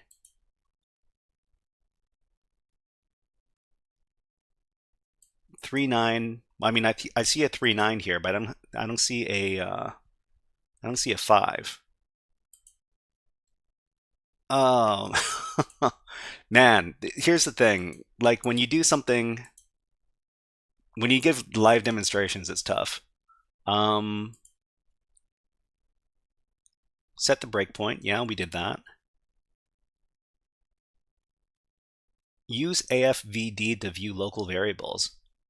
Huh, you can do AFVD to look at them. Let's try that, AFVD. AFVD.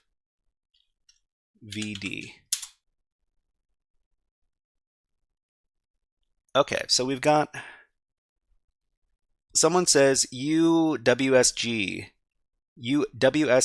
XDebug is much simpler. XDebug is much simpler. WSG, what does that do?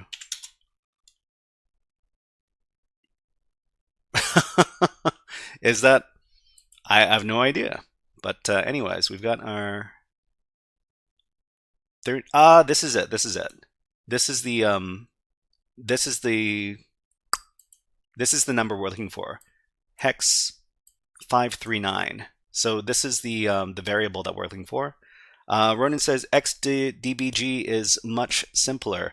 So we're trying to use Radare2 because Radare2, I've been using it. I've been taking a look at a lot of tutorials that that go through binary exploitation, and it uses Radare2. But we set the breakpoint, and then we took a look at the variable over here, and the variable does have our hacker number in it. So hex 539, which in decimal is 1337. Let's set another breakpoint, and let's try to hit that one as well. So there's another comparison. So the first comparison happens over here at this one, which we already set a breakpoint for. And then there's another comparison. Actually, no. We're not going to set the breakpoint for the comparison. We're going to set it for after we double over here. So this is the instruction that doubles the variable. So we're just going to set a breakpoint right here, and then we can see the number doubling. So just db and then this address.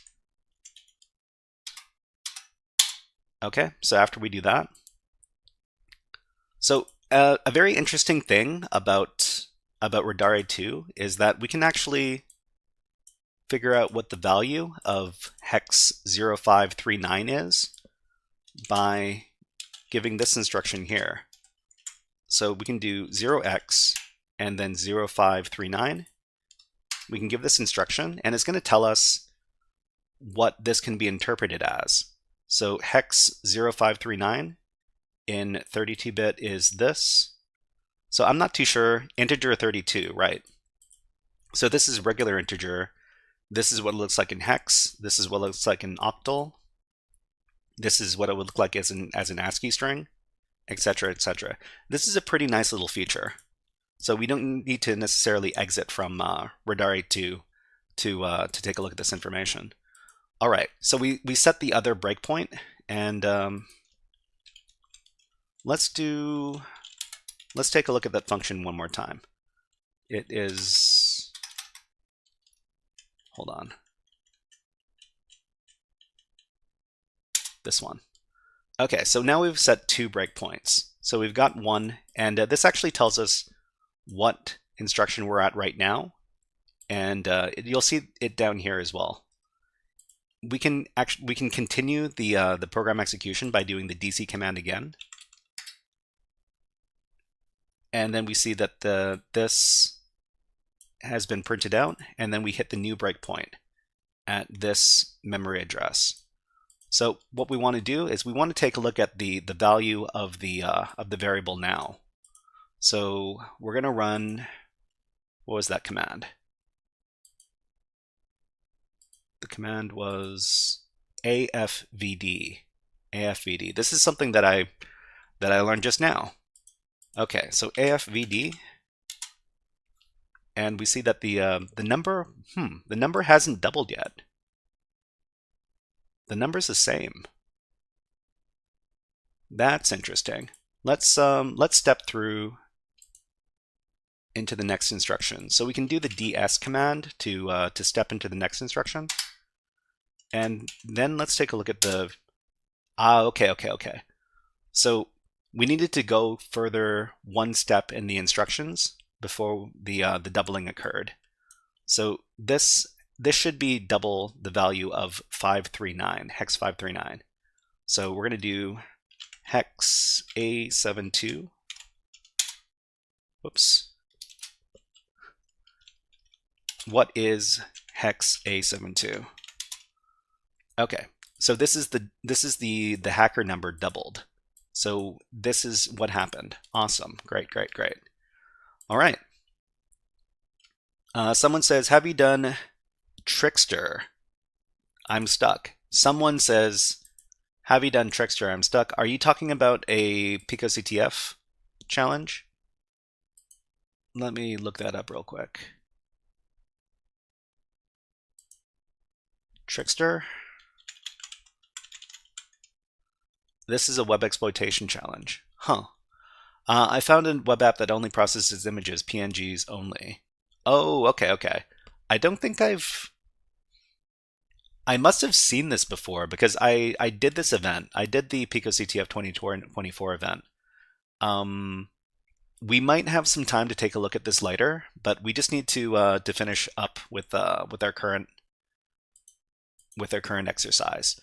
All right, so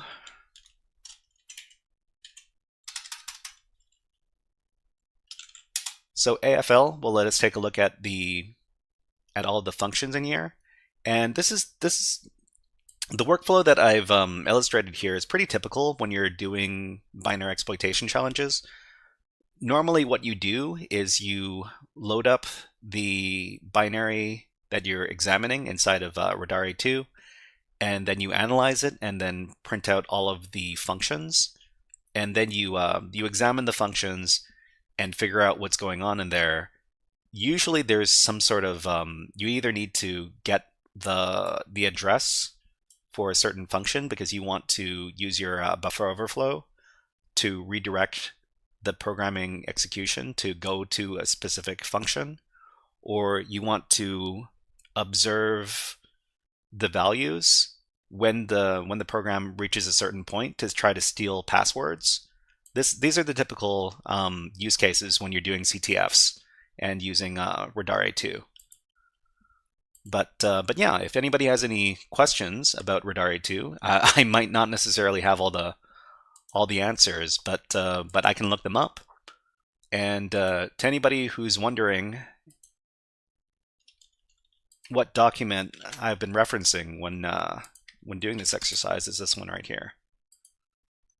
But yeah, Radare2 is it's a pretty powerful debugger, and the nice thing about it is that a lot of CTF exercises have Radare2 installed on their boxes. So for example, when you do PicoCTF, oh, where are we? Let me get out of here. So when we do PicoCTF, the PicoCTF web shell has Radare2 installed. When you do binary exploitation CTFs like the ones over the wire, they usually have Radare2 installed as well. And Radare2 is installed by default on Kali Linux. So I can start up Radare2 on Kali Linux without having to install it first. It comes pre-installed. So that's nice. So that was Radare2. All right, everybody. Let's so you can just get out of here. Actually, let me demonstrate one more thing. So when you, if for some reason you want to reset the programming execution, you can do OOD, and then that's going to reset the program execution. And in that case, if you take a look at the variables, AFVD, there is nothing loaded into the variables right now. So yeah, that means that the program has reset. And then you can run it again and hit the breakpoint, and then run it again, hit the other breakpoint, run it again, and then it'll complete. So we get the other messages from the hacker number function as well as the hello world function, and it'll tell you that the binary finished executing like this. All right, let's get out of here. And let's get into our third topic for the day. And let's see, someone asked about Trickster and they said they were stuck. We can take a look at let's take a look at this really quick, hopefully in under 15 minutes. And let's see what's going on in this challenge. I don't think I solved this challenge when I was doing it last year, but I found a web application that can help process images, PNG images only. Try it here. So let's take a look. And I think anybody can take a look at the application. Let me see if it works inside a private. Okay, yeah. So anybody can take a look at the application here. So welcome to my PNG processing app. So what is going on here? It says PNG files only. So we probably need, so what could be happening here? We could be looking at like a filter bypass. And if we could upload some malicious script and then access it, then we would be able to execute code on the system. Let's take a look and see if we can locate like a regular PNG file. Actually, let's see if we can fool it. So let's create a test.png file. Okay, and let's try uploading this.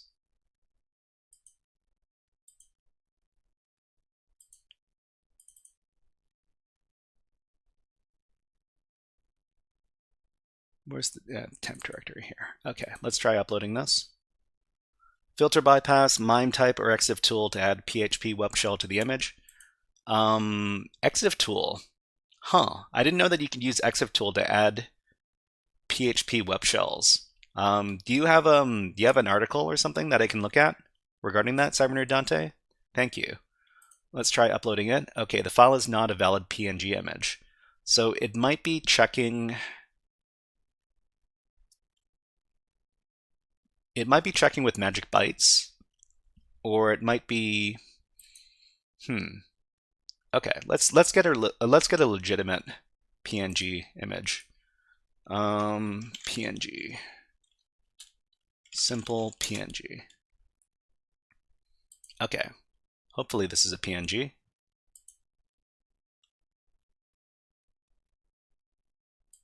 Is this a PNG?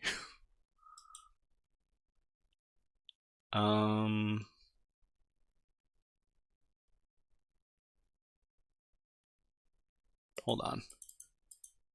Let's look up cat.png on the internet.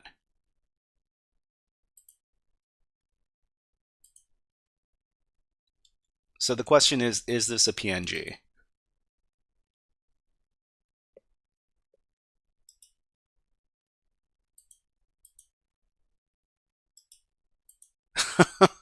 I'm getting sidetracked.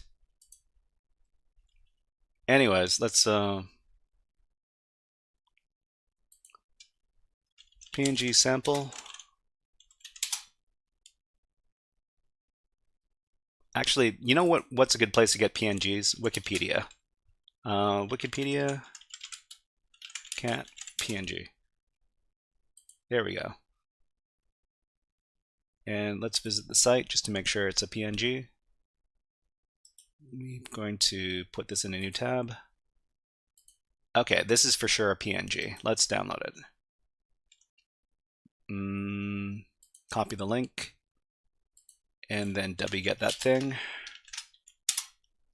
Okay, so we got cat.png. Let's try uploading this.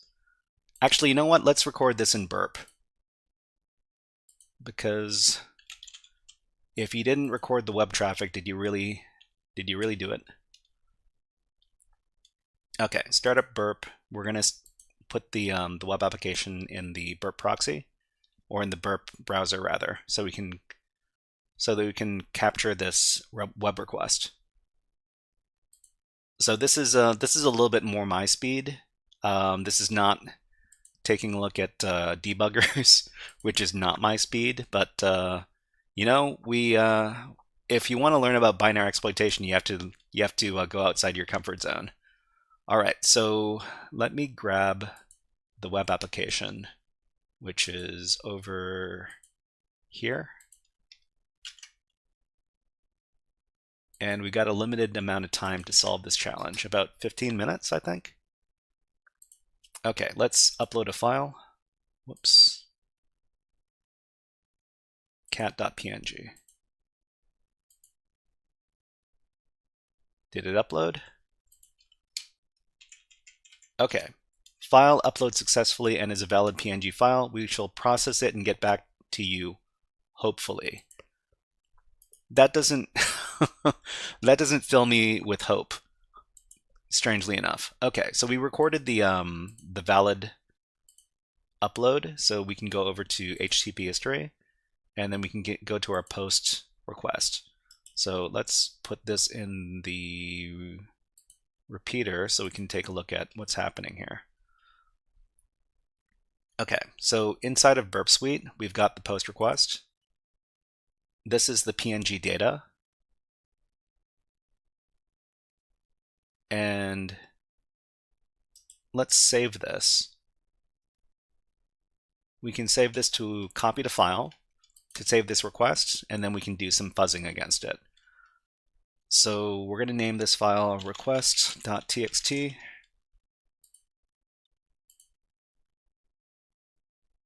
Okay, so how does it tell that this is a PNG file?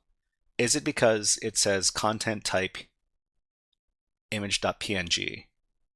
If we delete everything here, and then we just put in some, this is really long. That's a big cat. That's a really big cat file. Holy. Let's go all the way down to the bottom. Delete all this.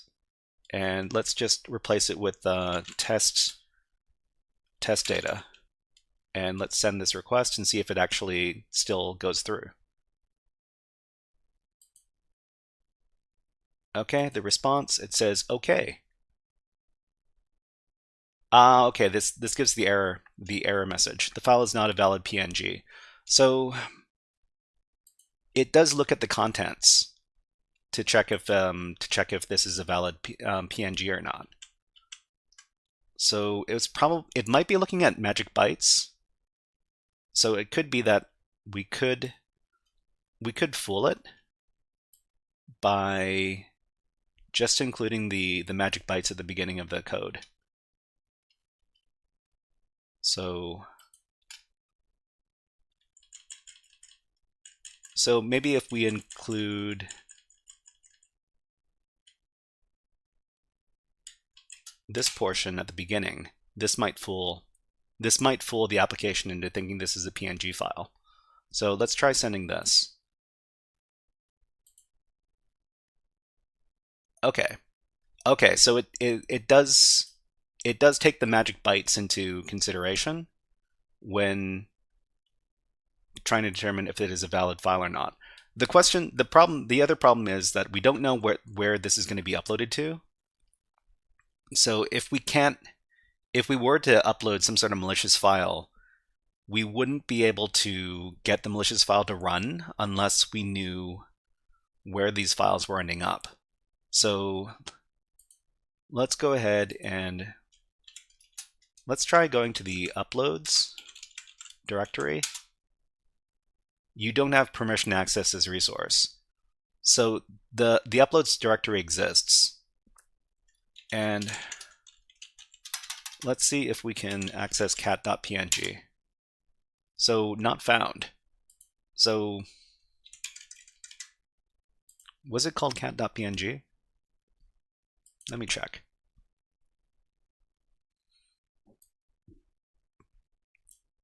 Yeah, the name of the file should be cat.png. Let me try navigating to that endpoint one more time.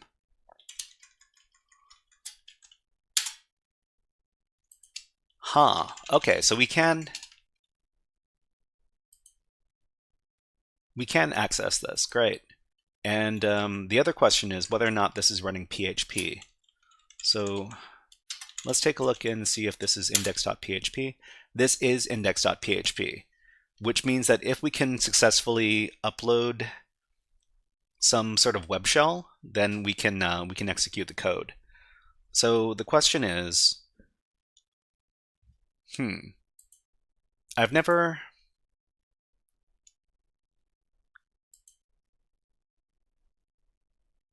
Okay, so what would we do?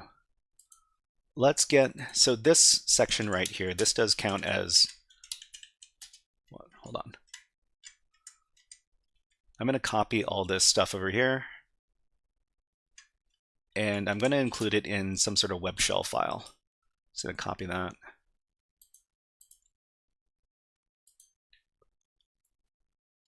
And then let's create a little malicious file. So we're going to call this shell.php. We're going to paste in this PNG stuff over here, and then we're going to start our PHP code.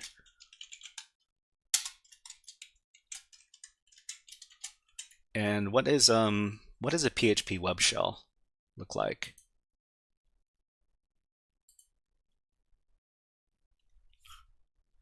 Sinbleed says, have you worked with LSM security, kernel security modules, and violation? Usually most exec files have stack guards, but LSM and Mac can break some. I don't think I've done this particular type of web app hack before, where you put malicious code into an image file, but I'm just giving it a try. I'm not too sure if this is going to work, but this is how I would do it. Maybe that's not exactly the right way to do it. Let's see. There's an ad going on Twitch right now. So during the ad on Twitch, I will run an ad on YouTube as well, and then we will put on a bird video. How about this one? Okay. So I'm going to take a little drink break. Just a second. It's time for some water.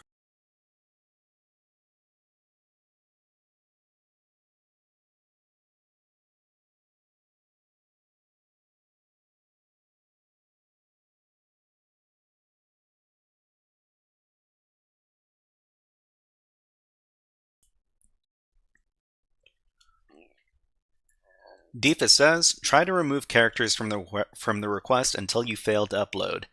Then you know exactly where the magic bytes end. I could probably look up the magic bytes.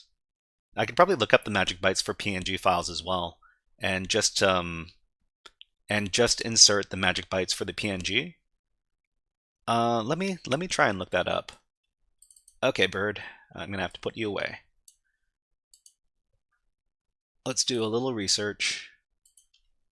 Magic bytes PNG.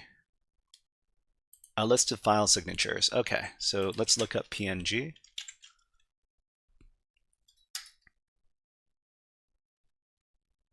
Image encoded in the portable network graphics format. So it's these bytes right here. So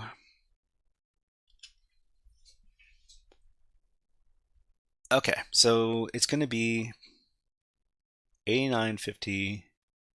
This is the PNG portion right here, I'm pretty sure.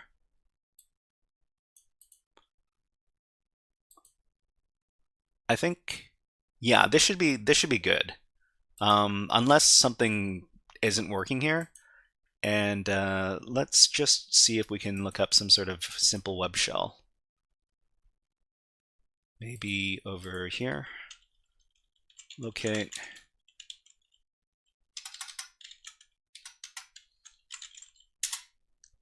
Okay.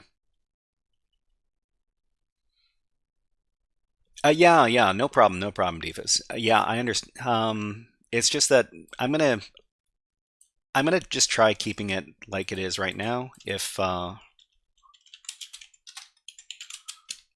it doesn't work out for me, I might take a little bit of a more methodical approach.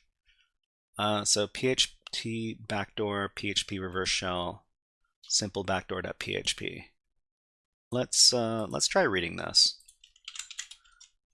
I want something that's very, very simple. So let's try taking a look at this this PHP backdoor.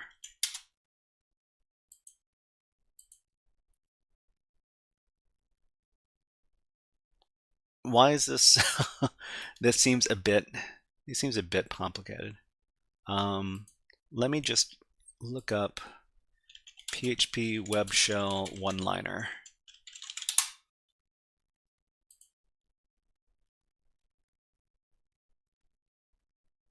Okay, so this let's try this one here.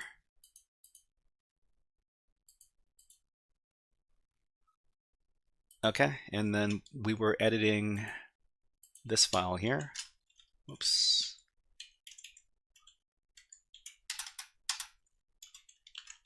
Okay, so let's go ahead and try this out.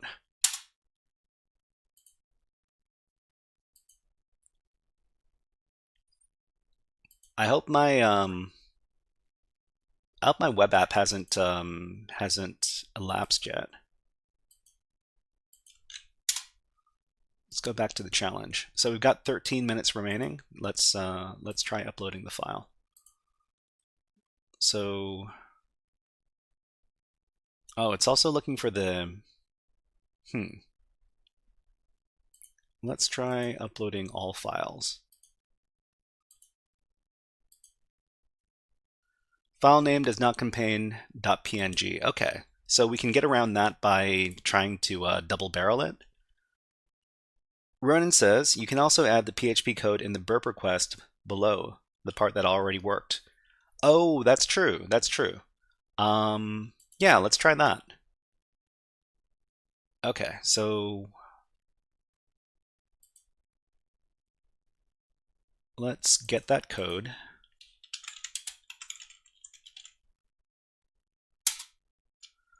So the problem, well, actually, we can also rename the file inside the burp request. So let's go ahead and grab that snippet for PHP, then go back to burp, and in burp,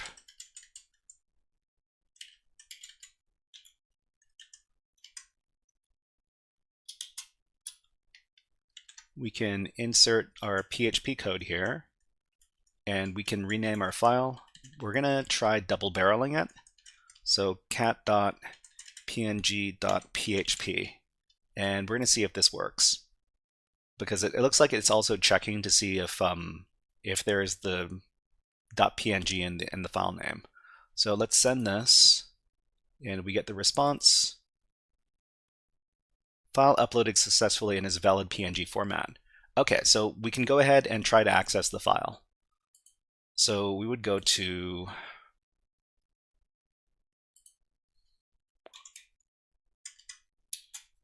uploads, and then cat.png.php, and give the cmd parameter. Who am I? We did it. We did it. Okay. That was easier than I thought it'd be. Okay, so who am I? www.data, and let's look around for a flag. Okay, cat. All right, so where do we look for the flag? So we would do ls-la. Okay, then. So let's see. Who was asking about that? Someone. Are you still here? Someone? Nicely done. Thank you. Thank you very much, Cyber Dante. I didn't. Sometimes when you do these CTF exercises on the fly, things go wrong. But let's go ahead and find name flag.txt like this.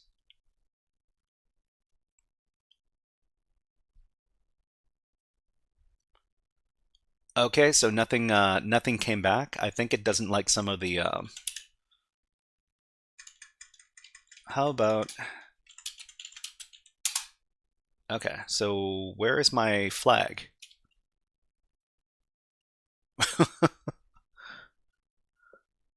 Someone says yes, thanks. I'm going to try that myself. Well, yeah. I hope you can. I hope you can get it done. Someone. So where is that? Where is that flag going to be? They're not going to force me to go into the root directory to look for it, are they? Actually, let's take a look at the home directory. We're in. Shall we play a game? How about global thermonuclear war? Thank you very much for redeeming the war games, Ronan. Thank you. Okay, so we finished. Well, I mean, we didn't finish. This might be just the beginning of this challenge. I'm not sure. I'm not sure where you would look for the flag, but we're gonna put a pin in this, and we're gonna start our last part of today's stream. So we've got about an hour and a half to figure out to solve the Doraemon challenge. So where is it? It's over here. So this is the hackerslabs.com. They've got a bunch of CTF challenges that we can download and deploy to our network and then do hacking against it. This is going to be a Windows Active Directory challenge, and I haven't done one of these in about a week, so hopefully my skills are still okay. Anyways, what we need to do is we need to start up the machine, so I'm just going to do that right now. But thank you very much to someone for recommending the Trickster challenge. Gave me something to think about. Okay, so we're starting up the challenge right now. It is a Windows box. I think this is running Windows Server 2016. It's a modern Windows target. Hopefully, Ronan says, love the write-ups for the last Windows box. I'm not too sure which last Windows box you're referring to. Is it something that I uploaded on YouTube, or is it something else? Let me know. Thank you. Okay, so let's go ahead and start the challenge. Before we start the challenge, let me do some cleanup. We've got all sorts of Python files in here. Let's get rid of those. And let's get rid of our txt files. Let's get rid of our PHP files. Okay, and we've got our Python environment as well. Great. Okay, we've got nmap. Let me check my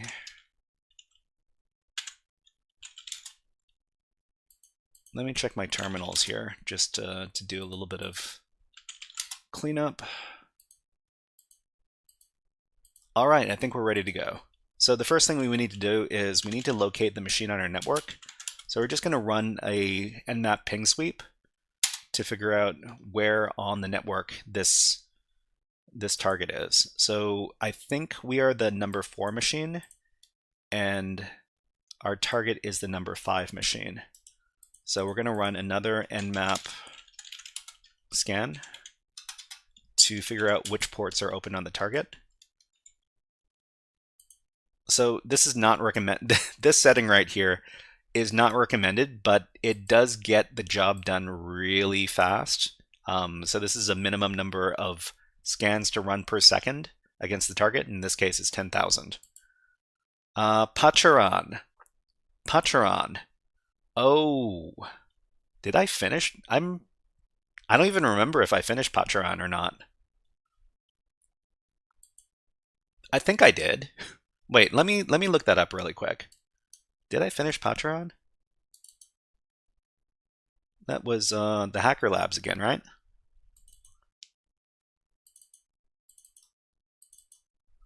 Oh yeah, I did. Yeah, okay. That was the one where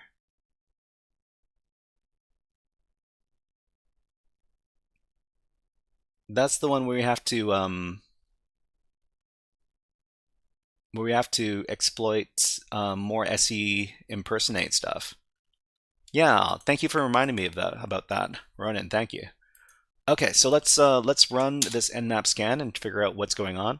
So we're going to see a lot of dropped probes because we're running it so fast, but it does get the job done really, really quick.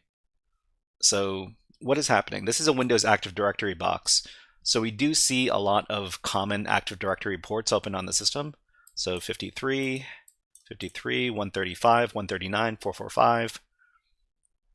These are all pretty common. And of course, because this is a Windows box and it's running RPC, there's a bunch of open ports on the 40,000 range. And we see that there's also Windows Remote Management on the system as well. So this is indicated by the service on port 5985. Port 88 is open. We might be exploiting this during this challenge because that's the Kerberos port. And Kerberos is how Active Directory does logins for different services and for domain users. So what can we do? Because we know that there is SMB available on this box, we can do netexec. So we can begin our netexec enumeration right now. So this is the number 5 address. And this check right here is going to let us know if we can take a look at, actually, let's check if there's a guest user. So this is a Spanish installation of Windows. So the guest user on Spanish installation of Windows are going to be this invitado user. So we can check to see if the account is active. It might not be. It is active. Okay, great. So let's find out if this user has access to any shares. So to anybody who doesn't know, the NXE or netexec program, it's basically a tool that lets you enumerate a bunch of different Windows protocols. So stuff like SMB and SMB, LDAP, and WinRM, and I think MS SQL as well. So you can do a lot of stuff with just the netexec command over here when you're doing pen testing against Windows boxes. So I have no idea what this word means, gorocoptero, but you know who does know? Google Translate. So we can go ahead and go to translate.google.com, try to figure this out. Goptero, Spanish, copter cap. What? Oh, right. So this is Doraemon. So Doraemon, so there's a hat, a copter, a helicopter hat. So we're talking about Doraemon, and Doraemon is this cartoon character right here. And Doraemon usually has like a propeller that he can fly around with. So that's something we can keep in mind while we're doing this challenge here. All right, so let's try reading this file share here. So the invitado user has access to the file share, so we can do SMB client, and we can use the SMB client program as the invitado user to access this gorocoptero share. So let's do that.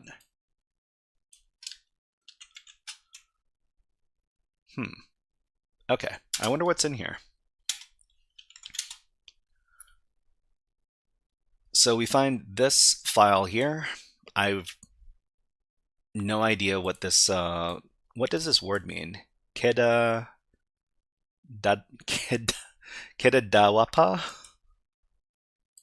Is this a Spanish word as well?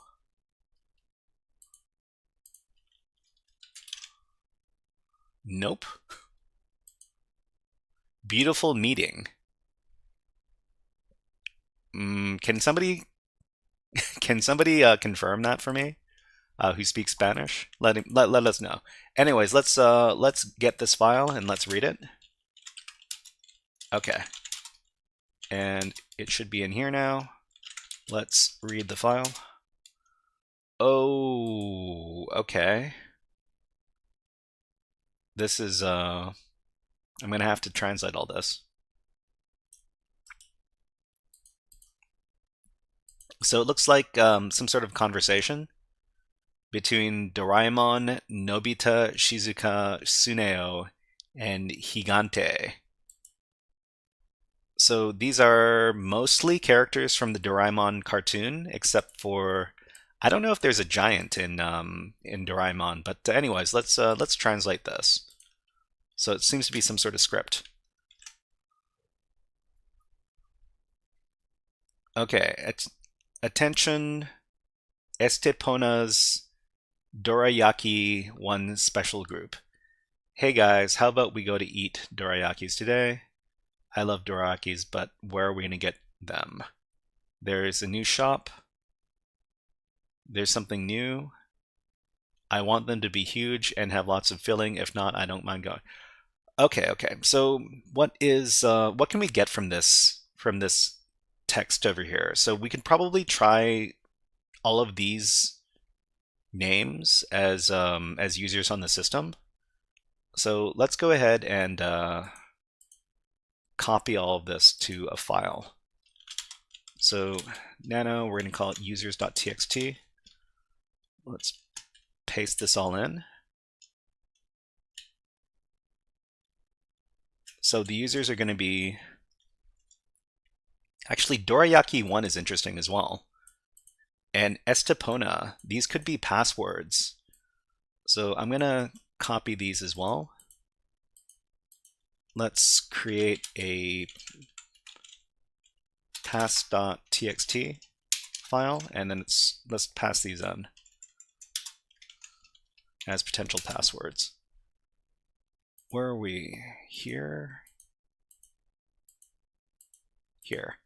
Okay, so let's so Doraemon could be a username. Nobita could be a username. Shizuka could be a username.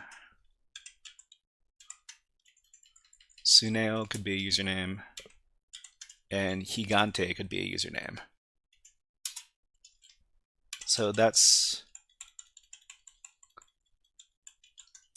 all right. So we've got some users now, and let's go ahead and try to do some brute force. Actually, before we do brute force, let's take a look at what happened with the nmap scan. So nmap, we're looking for any unusual ports. So stuff like MSSQL or HTTP servers, but it looks like we don't have any of those. OreoByte says, have you ever done a CyberCTF challenge that had some sort of security solution like Defender or others? So have I done any Windows challenges where there was active Windows Defender on the box? I think I have. I think I've done a couple that have Defender on the box from Hack the Box. But aside from that, I haven't done too many challenges where there's an active EDR happening on the system or an active antivirus. But yeah, in that case, you have to be very careful about what exploit you use, because especially like updated Windows targets will delete most of your exploit files. So you wanna find another way to do that. So okay, so we've got some information here about the domain name and the fully qualified domain name over here. We've got some additional information. All right, so what should we do next? I want to figure out what users exist on the system. So let's try a password spray. So for users, we're going to use users.txt. as the password. You're also going to use users.txt, and we're going to do no brute and continue on success.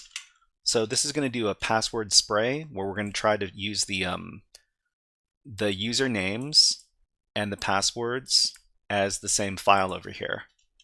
So we're going to see if any of the users use their own name as their password. So that did not work. That's fine. Let's go ahead and try an actual brute force attack using the passwords that we recorded in that little document.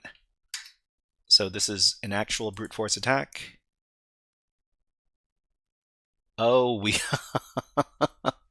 Doraemon uses the Dorayaki1 password. That's great. That's great. That's very on theme. All right. So now that we've so we did our brute force attack, and we were let's see if we can do let's see, continue on success.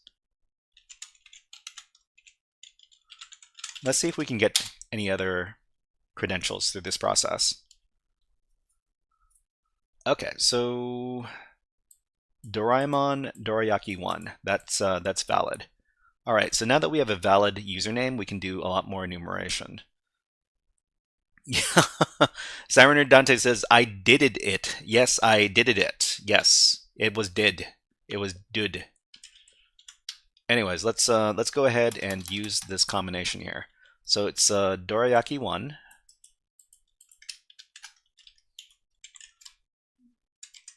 And the username is Doraemon.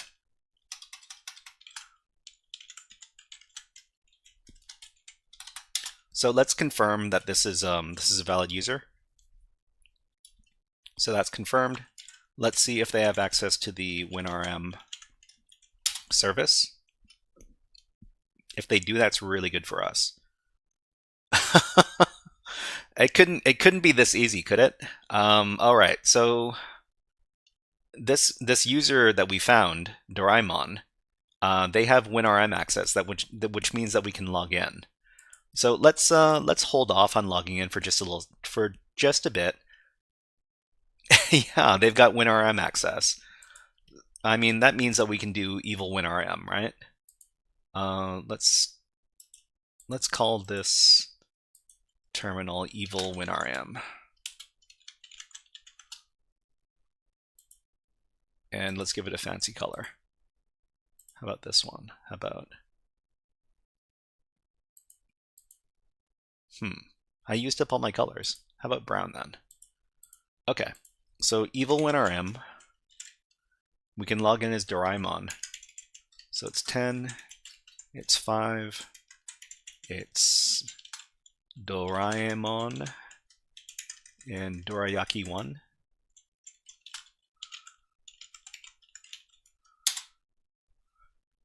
Okay, we're oh man, we're in. All right. You know what that means? That means we have to call Scary Hacker Voice Man. I haven't done this in a while, but you will find out who Scary Hacker Voice Man is.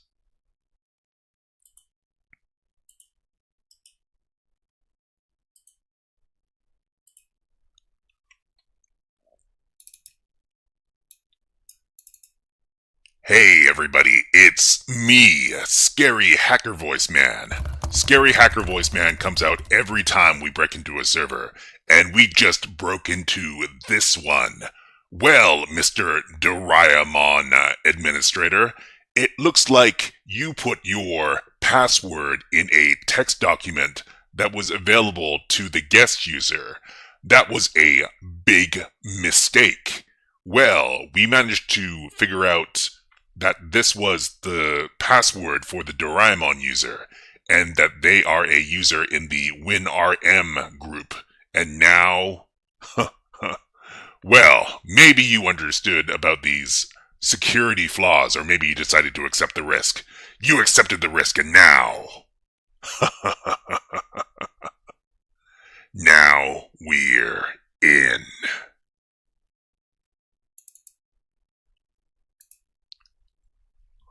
All right. Hold on. Scary Hack Voice Man. All right, Scary Hacker Voice Man, go away. All right, so it's Melioax. Melioax, thank you very much for following on Twitch, and have a Hack the Planet on me. Hack the planet! Hack the planet! Shut up and get in. Okay, so we want to find out what privileges our user has on the system. And we also want to find out what other users exist on the system. We can probably figure out which users exist on the system by doing this right here. So there's Doraemon, there's the administrator, and why does this user have 2 directories? That looks weird. All right. Anyways, let's figure out what privileges our user has. So we've got the SE machine account privilege, the SE change notify privilege. I think the SE machine account privilege is something that we can leverage to get privilege escalation, but I'm not completely sure about that. Let me do a little bit of investigation. No, and oh yeah, that is not the same name. Yeah, that's right. Defus, you've got a sharp eye. So it's Sueno and Suneo, which are different names. We got ads running on Twitch right now, and while ads are running on Twitch, we're just gonna take a little break. Everybody on YouTube is going to get a ad too, so ads on YouTube in 3, 2, 1. And we're going to take a little water break. So let's go ahead and take a look at these birds while I have a little water. Just a sec, everybody.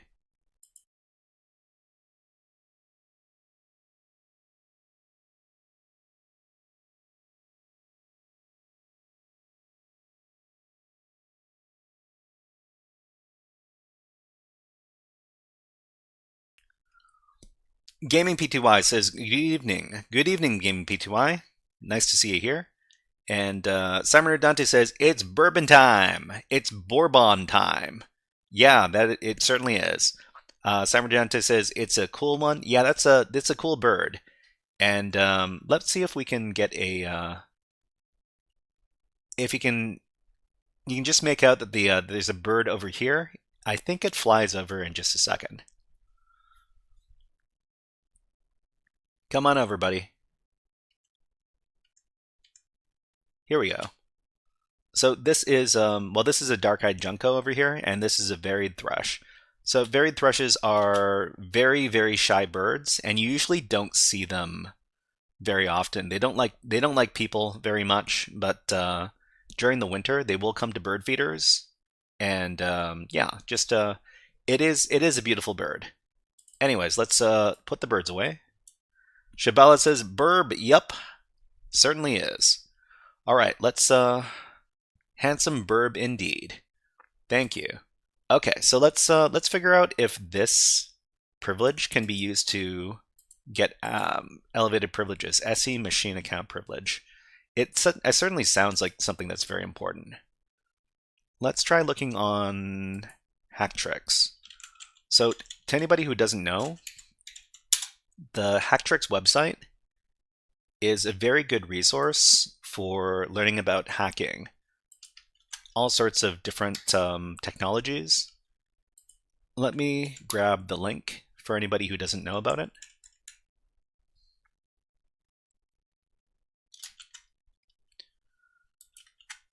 There you go.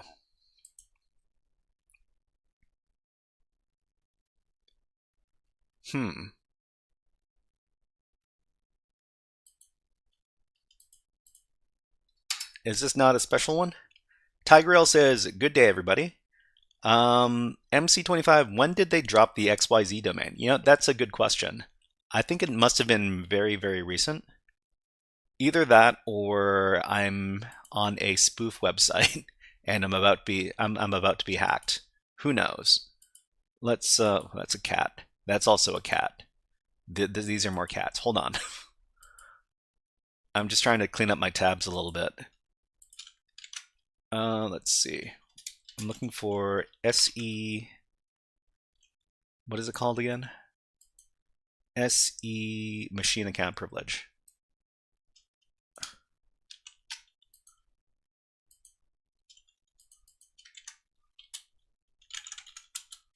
Active Directory privilege escalation. Diva says, why is this site so hard to find on Google nowadays? I remember, I think it's because they're trying to hide. I think the search engines are trying to bury. They're trying to bury this this website. So Sam account name spoofing with Kerberos. Windows account privilege, Windows privilege escalation. Backup operator. I guess, I mean, I'm not too sure, actually. Let's look up hat tricks. Domain privilege escalation. Let's take a look at this.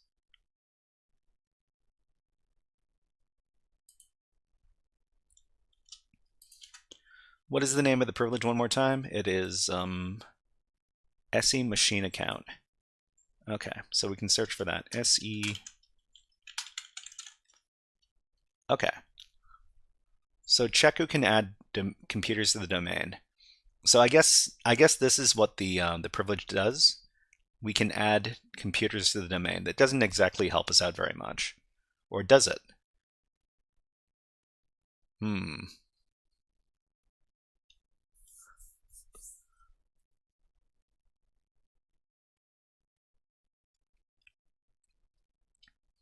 Ronan says, I think they changed domains so that the results are not the same.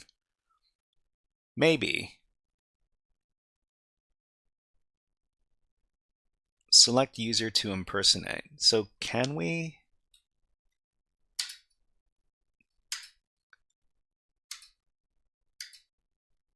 Check you can add computers to the domain. Okay. I might investigate this a little bit later. I want to know what groups I'm part of now. So I can do that with this command, whoami/group, groups. And what are these groups? So remote administration, this is this means that we can use WinRM. And we've got, man, I do not, NTLM authentication. Okay, I need to, I am going to translate this because it's hard for me to read this in Spanish. Let's go ahead and, what is this? Translate. Cipher Enigma. Hello. Nice to see you here. Okay, so remote administrators.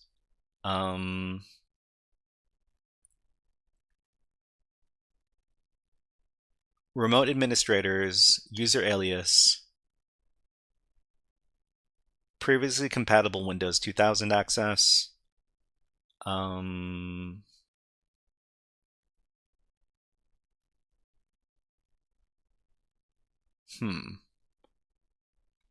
I don't know if any of these help me or not, but we've got some other users. We know are in the system. So there's the Sueno and Suneo users. We can add these to our list of users.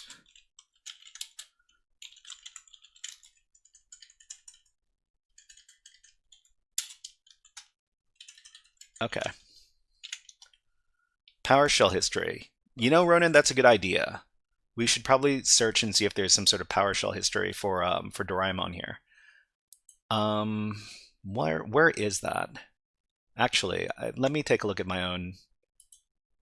I had a whole. I had a whole article on this. So let's see. Let's take a look at my own write-up. This was for, I think it was for Hack My VM admin.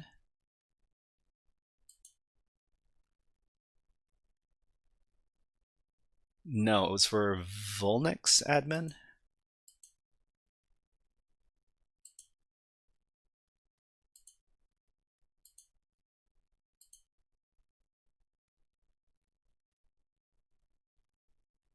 Hold on, let me take a look at this.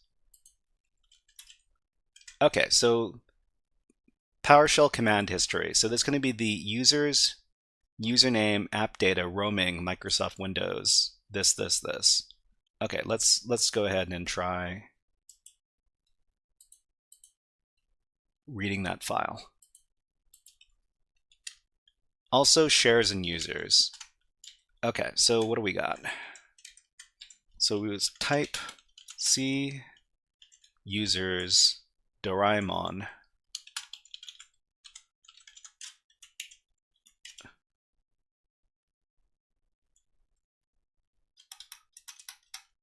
Like this. So let's try reading this file.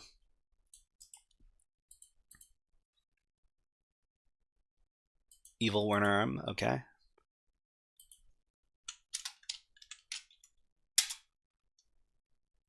Okay, so object not found. Let's go ahead and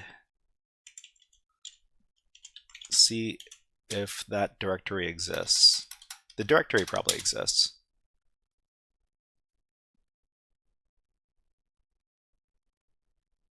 Does not exist. Does not exist.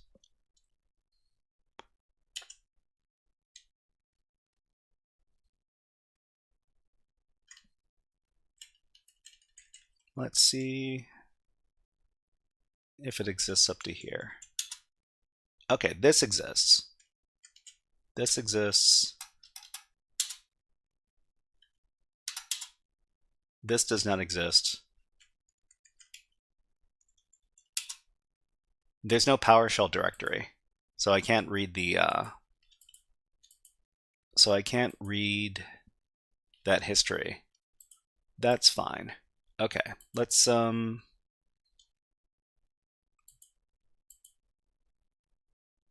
we can try to do some Kerber roasting and some ASREP roasting, just to see if we can get some additional access. So we can go back to netexec, and we can do. How do we do ASREP roasting again? ASREP. There's a special command inside of netexec. So netexec wiki, we'll look up ASREP roasting. So ASREP roasting is looking for Kerberos pure authentication with certain users, and I don't think we will find it on this system, but you know we can check it anyways, because it's one of those standard checks you do when you're doing.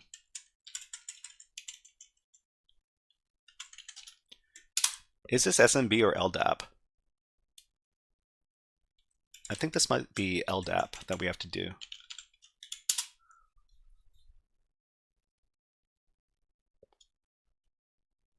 Okay, total of records returned, no entries found. So there's no ASREP roasting on the system. Ronan says also users and shares. Yeah, that's true. That's true. We've got our Doraemon user. We can go ahead and see if we can brute force users. Whoops, users.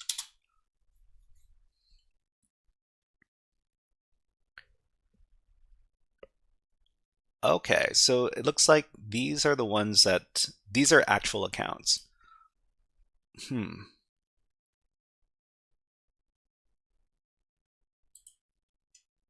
Let's go ahead. Let's copy all these to our users list.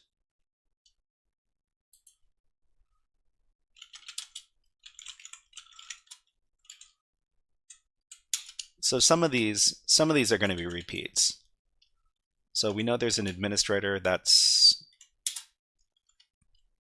obvious. Whoops, where are we?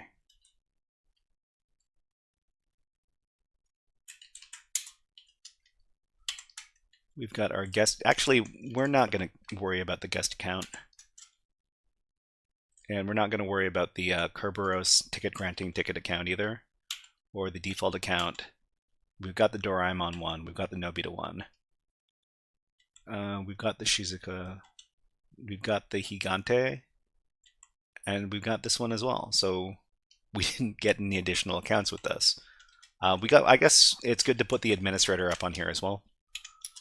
Okay, so we can also do a rid brute. This might be able to give us more users.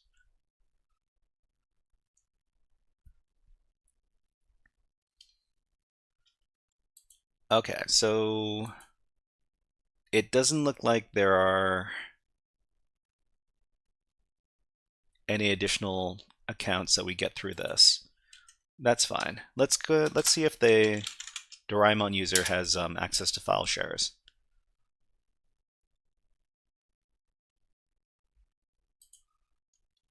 They can read netlogon users.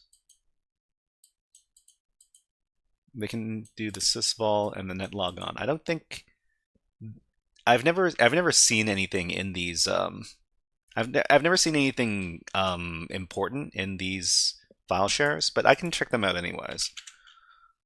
SMB client. Let's try looking in the netlogon file share.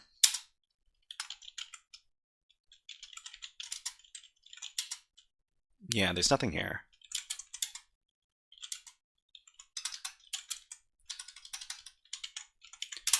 And we can try the sysvol. I don't think there's anything in the sysvol share either.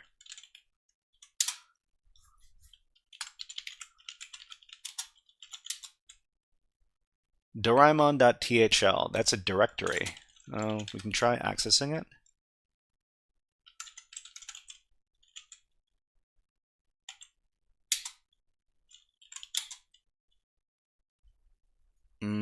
Policies and scripts. I'm pretty sure we already have access to these files, but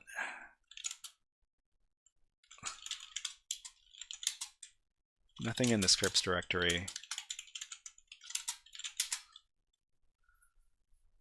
Some other stuff in this directory. What is this?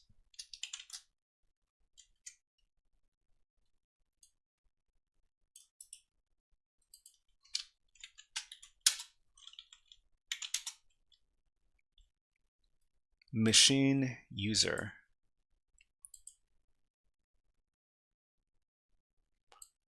GPT.ini, that's... Do I have special privileges?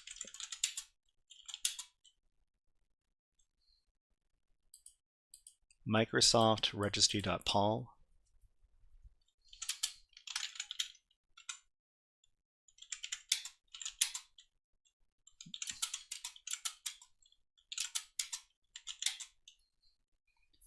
This is giving me deja vu. It feels like I've been here, that I've seen this stuff before. Okay, so one more time. Net user Doraemon. Okay. Am I administrator? Hold on. Let me get the... Let me translate this.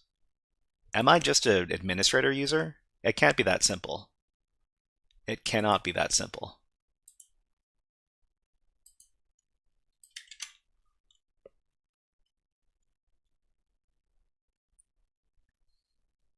Looks like a local group admin. User can change password, yes. Local group members, users admin, member of global group, domain users. So I'm a domain user. And users, user admin. So what special permissions does this group have? So let's check out that group. So was it net group? Net group, net groups.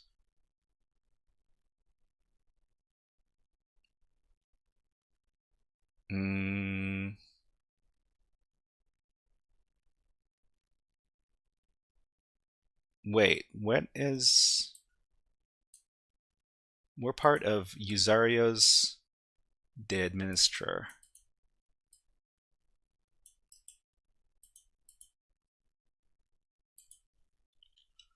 Let's see, net group, this. Net group.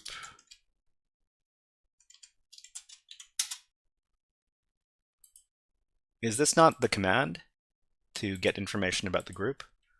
Let me look this up. Hold on. What windows lets us see information about a Windows group?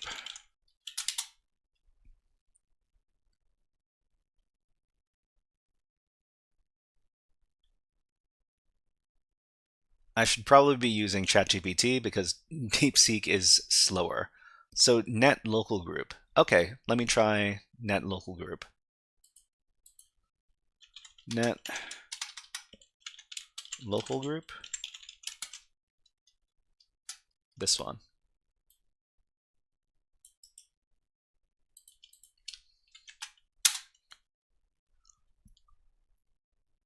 This group does not exist. Wait. How about does not exist?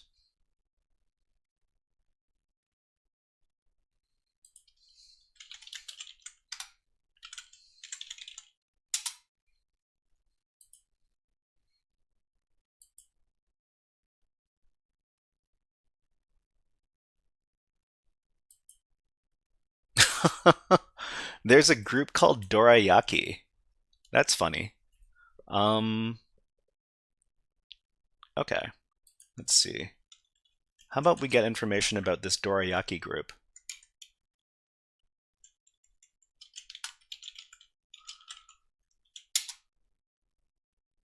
So the group Dorayaki, there's one member, which is this Suneo user. So Suneo, let's try doing a brute force attack one more time. Let me get out of here.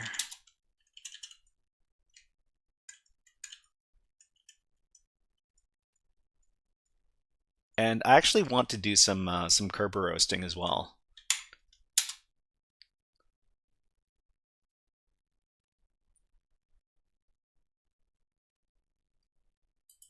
Why did this come back correct? Everything else came back logon failure. But this combination came back, but it's only guest access.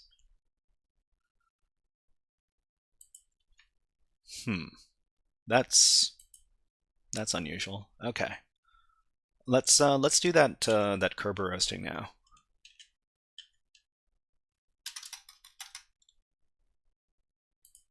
So Kerber roasting is another Active Directory attack. Kerber roast.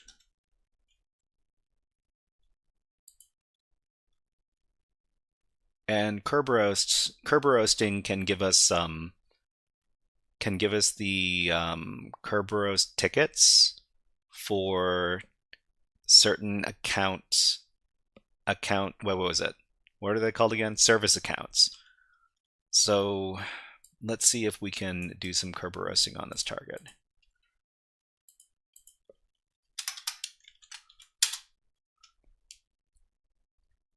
Oh, okay, so Kerber roasting has to be done against the LDAP. LDAP service. Okay, so no entries found. So we did curb roasting, we did ASREP roasting. We weren't able to find any valid users. That's fine. How about we try for some common vulnerabilities. So let's try let's try zero logon. And zero logon is an LDAP attack. What? Did I spell it incorrectly? Zero logon? SMB.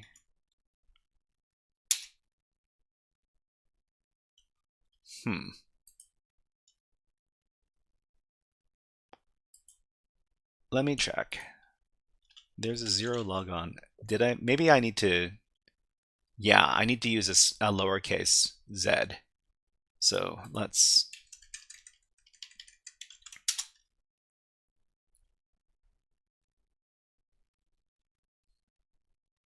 Case sensitive.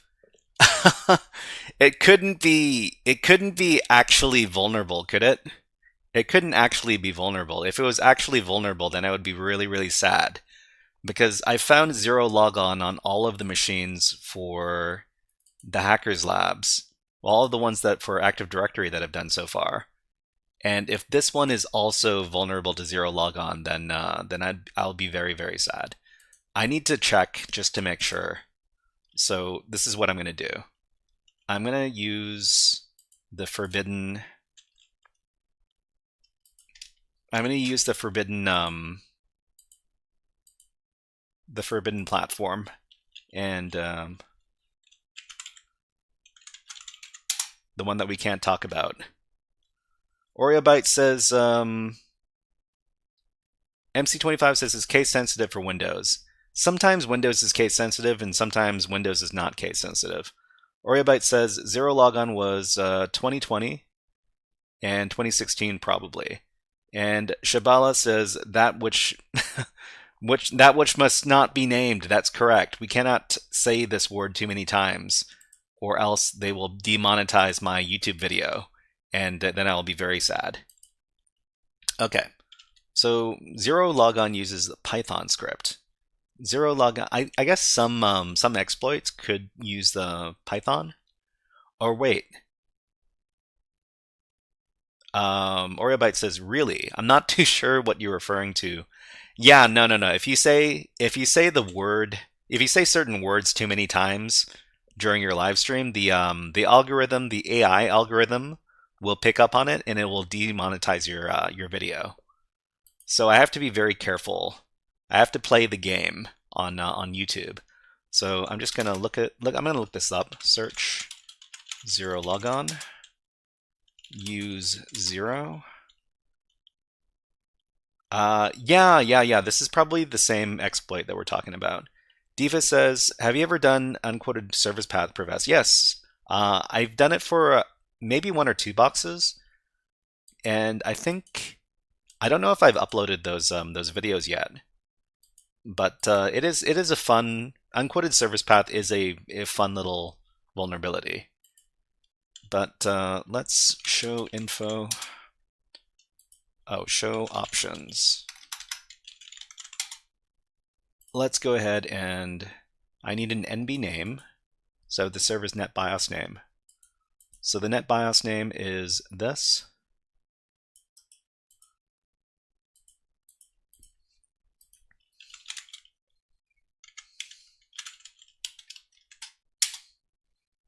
And I need an R host.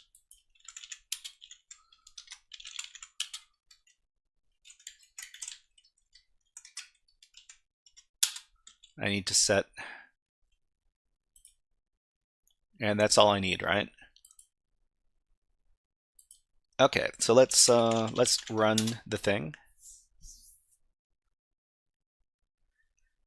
Wow, it worked! I can't believe it worked. You don't need to show, you can just type options in the NFS. You don't need show. Oh, okay. Options, right? Okay, okay, great, great, great. It's I'm used to using the show for options and other stuff, but thank you for letting me know, Oreo Byte. Thank you. Okay, so we just set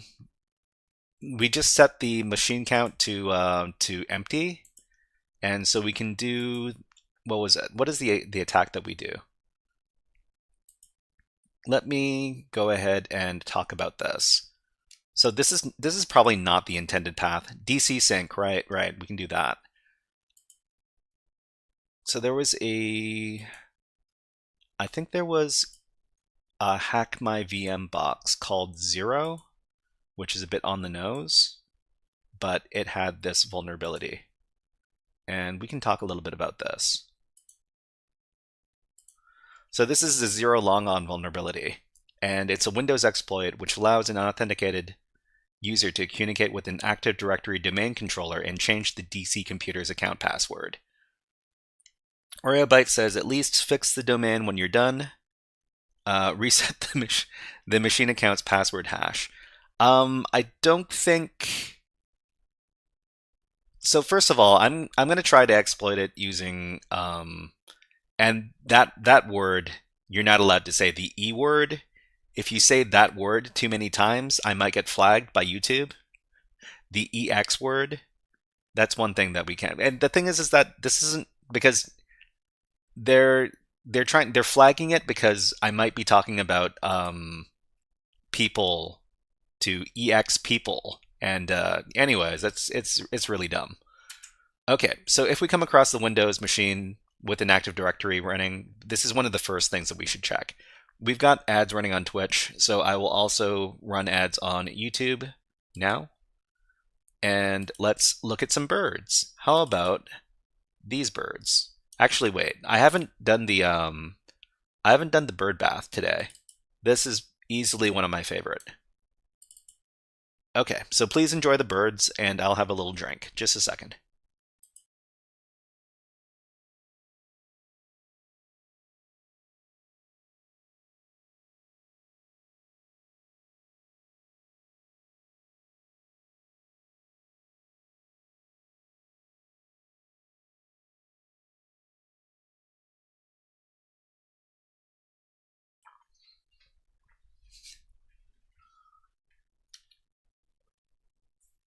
Okay, so we've got another 30 seconds of ads. If you do not see the ads anymore, let us know in the chat.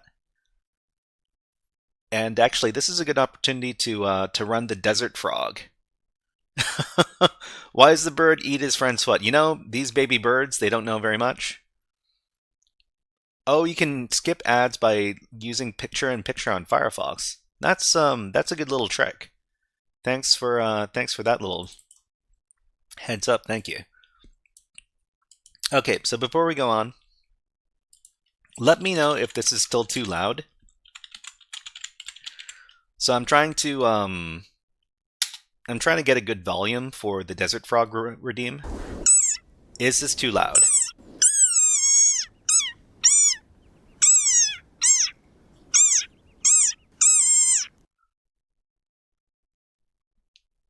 Okay, so let's see. Shabala asks, "Are these my slides?" Yeah, these are my slides. I did these slides for a previous walkthrough that I did, and so if we come across a Windows machine in an Active Directory environment, we should do the 0 logon check to make sure that it is not vulnerable to 0 logon. So there's a convenient module on Metasploit which can be used. I shouldn't have said that word. There's a convenient module on Sploit which can be used to exploit the 0 logon vulnerability. It's kind of loud, too loud. It's a little louder than you by 1 or 2 decibels. I'm going to try setting the volume down on that.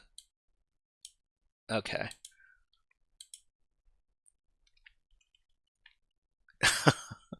I should just call it the M-sploit. The M-sploit, yeah. What about saying the meme way? Well, actually, I'd just prefer to call it sploit. That way I remember what I'm talking about. Okay. I can give it a try. All right, so there's a very convenient module which can be used to check against this, or to, yeah. Anyways, once we have the DC computer account's password, we can use the Impacket Secrets Dump module to get every user's password hash. So this is probably not the intended path, but every Active Directory box that I've tested against from the Hackers Labs, they've all been vulnerable to zero logon. So I have to do this just, just for science. All right, so let's go ahead and get out of here. So Impacket Secrets Dump.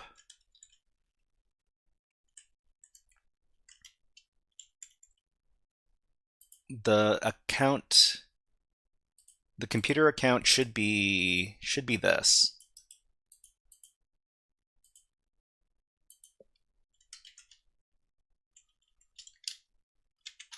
Let me fix up the IP address as well. And I need to get the domain. So the domain should be this one here.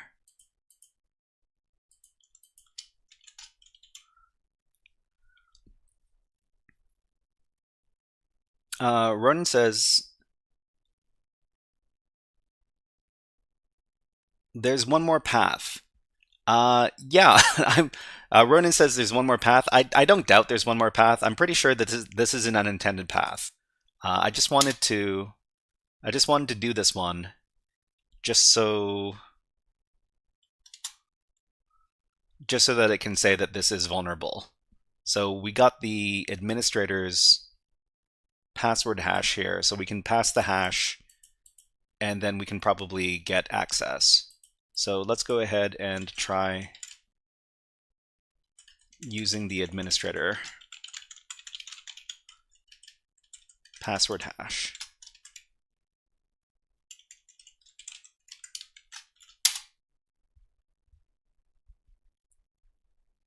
Defus says, the special thing about zero logon is it was made public in 2020. So it's relatively new, and a lot of CTF boxes made before 2020 are unintentionally vulnerable to zero logon. So the problem is that this shouldn't be an excuse for, whoa, why does it say that the administrator is a guest account? That is weird. That is odd. But the reason why I say that there's really no excuse, because these challenges were all made last year. They were made in like 2024, and there's no excuse to have like an Active Directory box unintentionally vulnerable to zero logon if you're creating the machines in like 2024. That doesn't make sense. Anyways, yeah, why does it say that it's guest access?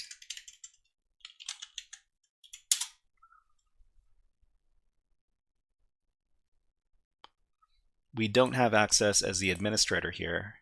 Oh, wait. It's not going to be administrator because this is Spanish.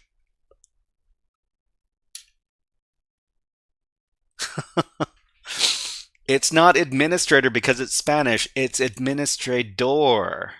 So if you misspell things, then you do not get to hack. And because this is Spanish, we have to use administrador and not administrator. MC25 is wondering if I'd catch it.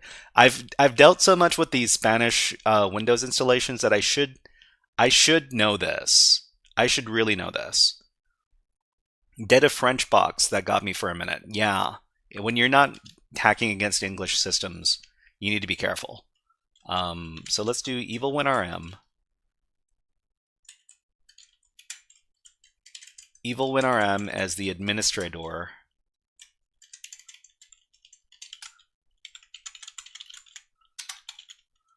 And the password hash, this one right here. Okay, so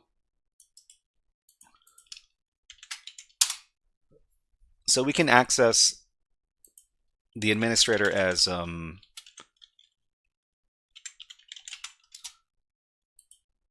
so we've effectively rooted the box because we are acting as an administrator on the system. So Diva says you should have trouble with English boxes now. Yeah, of course, because I don't speak English anymore because I've been doing all this hacking against Spanish stuff. That makes a lot of sense. Okay, let's get out of here and let's try to do this the legitimate way. So there's this is the Doraemon directory, and I guess we could take a look at what's in the user's desktop. Nothing is here. How about in the downloads directory? Nope. How about the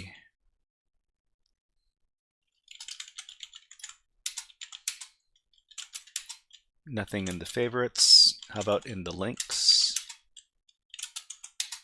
How about in the in the music directory or the pictures directory?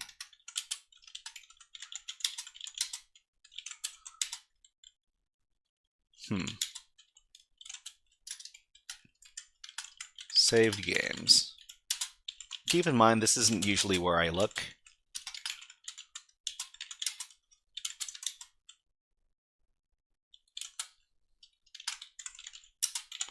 You know what I expected? I expected there to be a user flag on the desktop directory.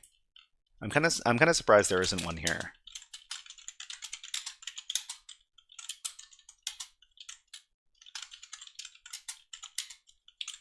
Yeah, there's nothing here.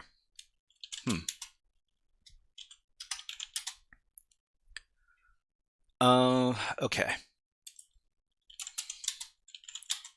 So can I access any of these other directories? So maybe the Sueno directory. Nope, permission denied. Obviously I can't get into the administrator directory. Nope. Okay. Okay. I've got another 20 minutes before I have to get going. But let's because this is the try again with force. Try again with force. dir force. Oh. Wait. You know, I've never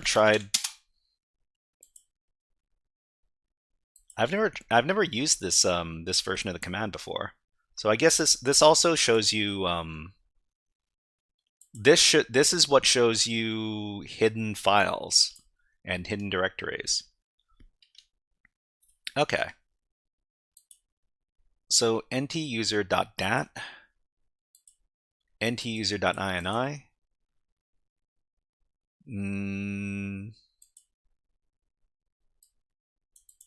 app data, cookies, program data,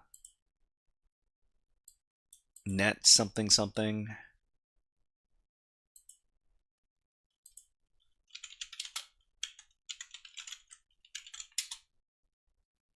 Nothing in there.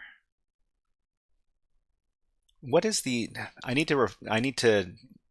that the ntuser.dat file is a pretty important file, but what is it? Is the nt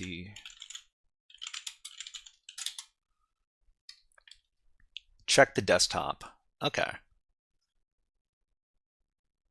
Let me just take a look over here first. Darn you, DeepSeek.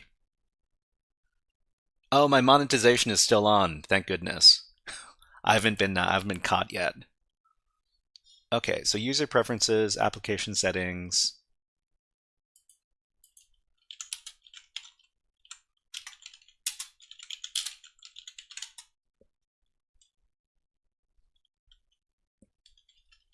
Was there supposed to be a file here?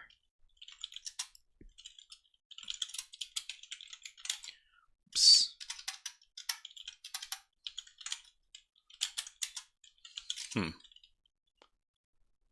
Links folder.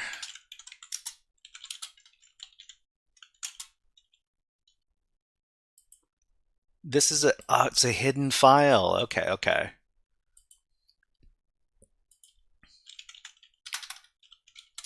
You know, this is something I learned this. I learned this today, so that we can do. You can on the terminal you can take a look at hidden files using -force. Check with check with force, of course, of course. Check with force, of course, of course. Let's try this. So this is Carta de amor a Shizuka. So a love card for Shizuka.txt. And it looks like some sort of password. Actually, you know what? Maybe I need to... I'm going to translate this because I really want to know more Spanish.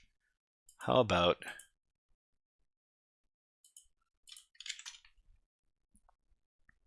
Shizuka, I give you the key to my heart.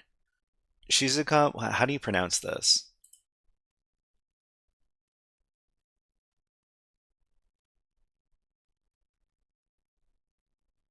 Shizuka, te doy la clave de mi corazón. So I guess mi corazón is my heart, and clave means key. The key to my heart is la clave de mi corazón. Okay. All right. So let's add this to our password list. And I get the feeling that this is probably the password for the Suneo user. Let's check.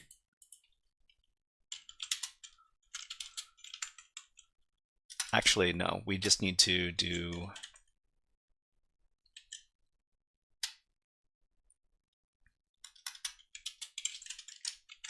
this, and we're going to check for all the users on the users list.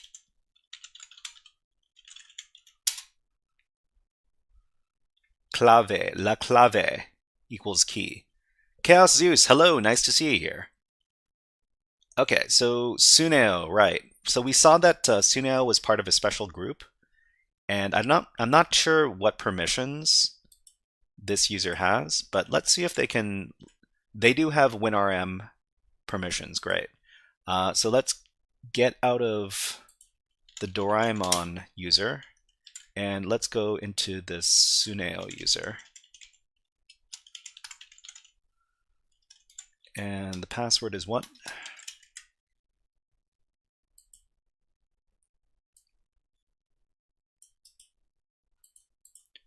Shizuka te amo. Shizuka te amo, I love Shizuka? Is that what it means?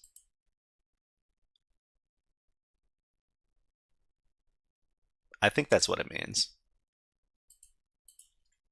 Okay, let's log in. Whoops. Where are we? WinRM. Okay. I love you, baby. Okay, okay. So I love you, baby. That's what the BB stands for. BB. Awesome. Okay, let's continue. Okay, so we are now the Suneo user, and we need to figure out what their privileges are.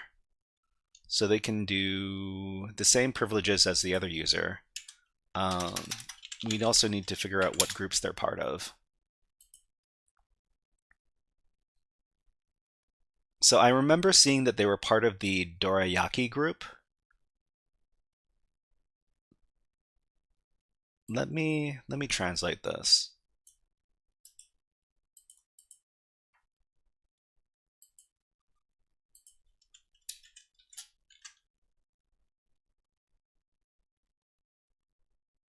Doraemon DNS admins Dorayaki alias. So this is an alias for... What is this an alias for? Hold on. So Doraemon Dorayaki is an alias for... something.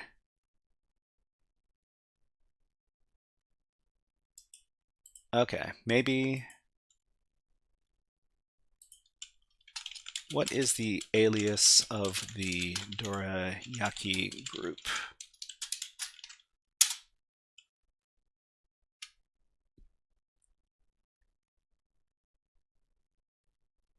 So I get the feeling that the Dorayaki group is actually the administrators group.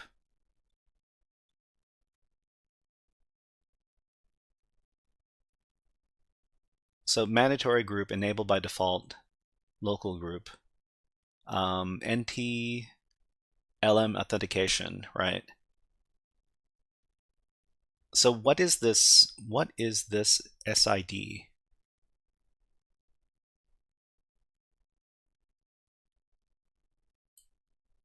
Is this the SID for the alias, or is this the SID for the referenced group, or the Dorayaki group itself?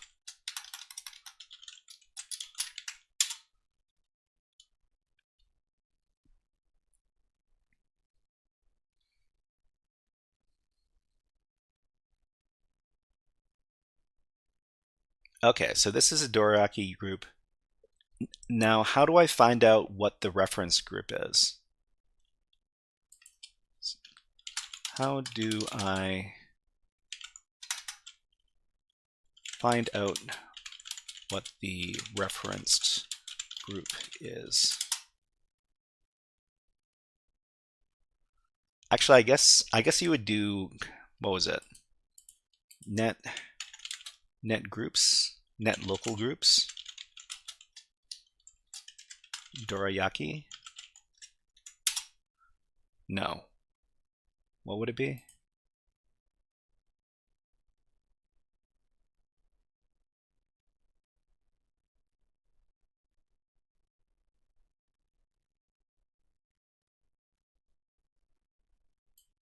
Check group memberships. Get local group member. And try this out.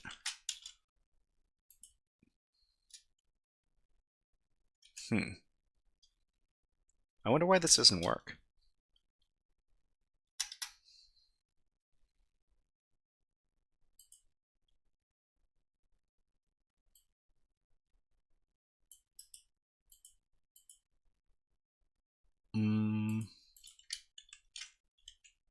What was the SID for Dorayaki?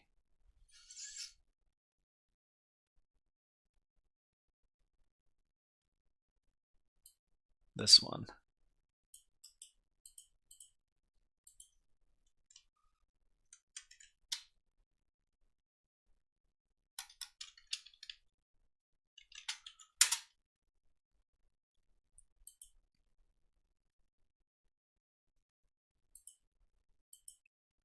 Access denied. Why would, I wonder, I guess I can't run this command. No? I wonder why that's access denied. That's a bit strange. Net groups Dorayaki. Net local group.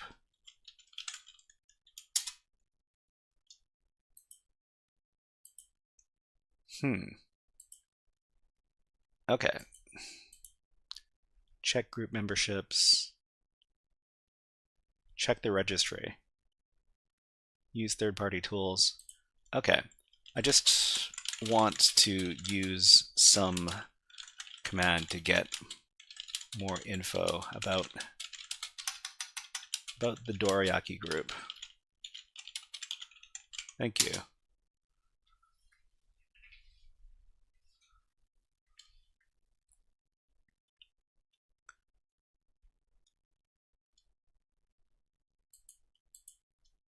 Net groups.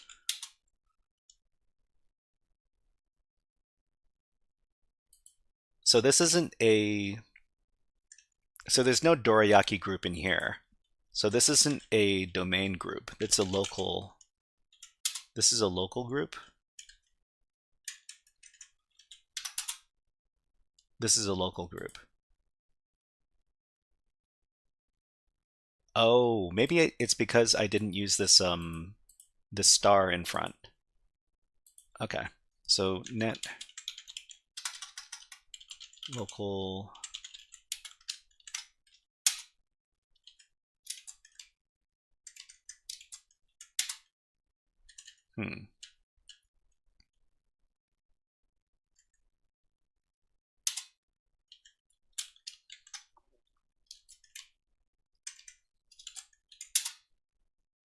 Yeah, that's not, can't get it with that. Local member group.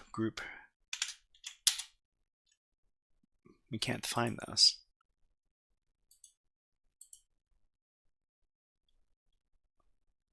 Okay, so using PowerShell, get local group name dorayaki. This command doesn't work.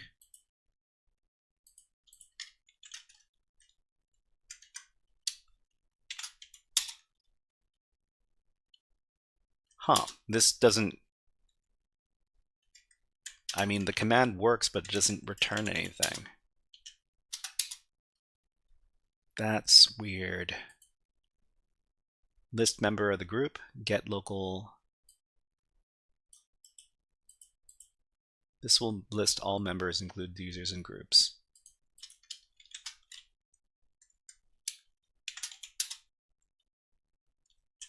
Okay, it doesn't find it in this case.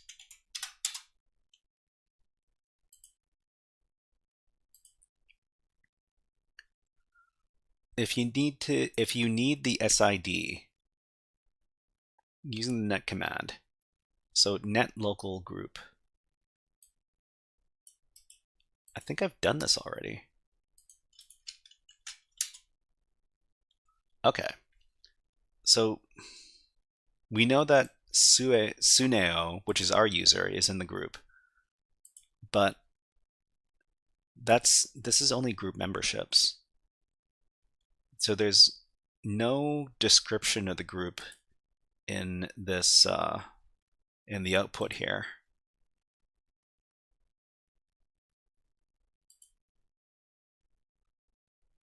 You can use the WMIC command to query group information, although it's okay.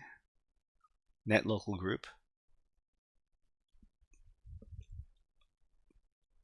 So, man, we want to get the permissions. Actually, we just want to get more detailed information about this group.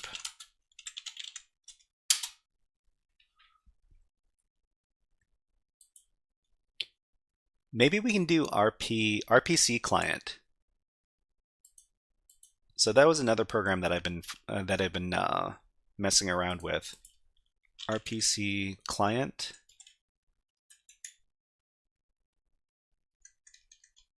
And if we can run RPC client, we should be able to get some information from the system.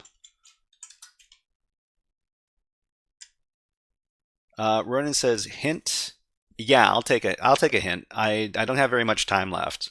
I have to get going in a little bit. So this is the Doraemon. What is it called? This is the Doraemon domain. And it's the Suneo user. Just asking for the password. Look at the DNS group. DNS group.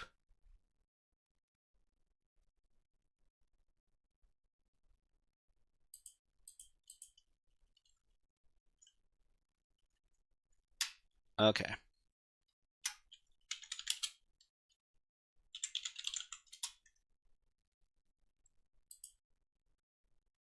There are DNS groups, DNS admins.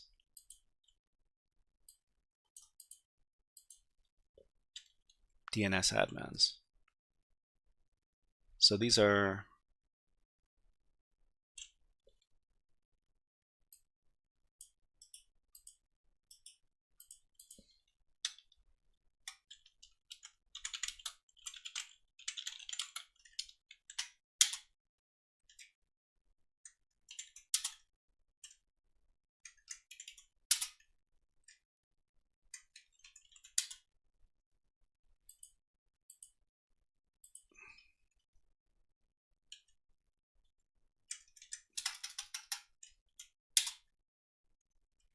okay, so we're also in the DNS admins group. So does the DNS admins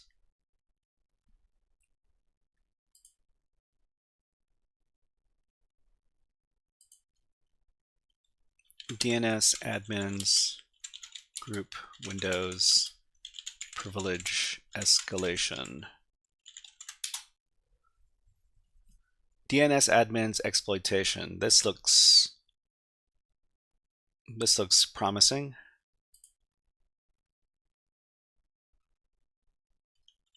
DNS admins group DACL privilege escalation. Privilege escalation is possible from DNS admins group. Actually, I probably want to look at something a little bit more general. In DNS admins escalating privileges with DNS admins group. Let's take a look at this. Malicious DLL injection on an Active Directory domain controller. Okay, let's see if we can do this real quick. The attack vector consists of injecting a malicious DLL into the DNS process running as system to escalate when the service restarts. For the attack to work, you should have compromised an account that is a member of the DNS admins group or has write privilege to a DNS server object. For this lab, we will abuse the first scenario. I'll demonstrate the DLL injection on the on the Resolute machine from Hack the Box. Spoilers for people who haven't done the Resolute machine from Hack the Box. Okay, so the goal is to escalate to domain admin. Here's what we have: a user account, member of the DNS admins. Great. Escalation demo. I've already gotten a foothold on this machine, obtained access to the account. Next step is to build a malicious DLL that will grant us system shell. So we can either use MSF Venom or compiling the DLL from scratch on the Windows machine. So on the IPSec video, the problem with generating the DLL with MSF Venom is that it crashes the DNS service after it restarts. That's because the reverse shell created with MSF Venom does not fork as a separate process for the elevated shell. This is not good. This is not good during the pen test. To get around this, we will add a function to the DLL that starts an elevated shell in the new thread and keeps the DNS service running. Okay, so I guess we can... I'm no expert in C++, so I followed the steps provided excellently by iRed team and IPSec. Okay, so download and extract the DNSEXE persistence code from GitHub. It's a barebone code for a DNS DLL plugin. Okay, let's take a look at this link. And this is a C++.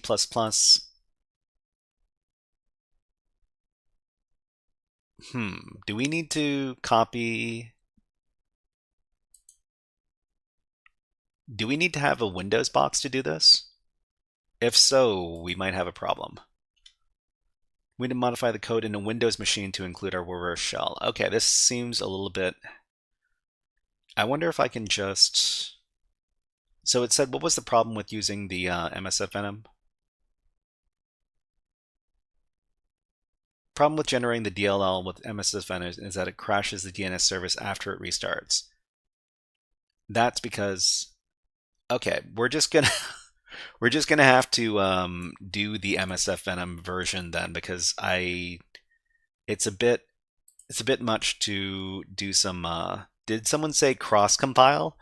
I don't have any experience doing that, Oreo Byte. If you've got a very easy way to do it, let me know. All right, so we would do MSF Venom, and we would do some sort of Windows reverse shell TCP.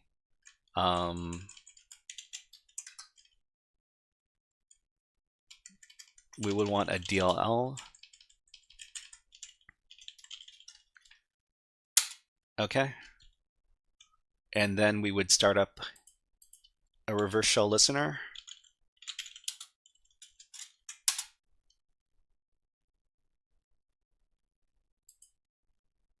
Where were we doing this?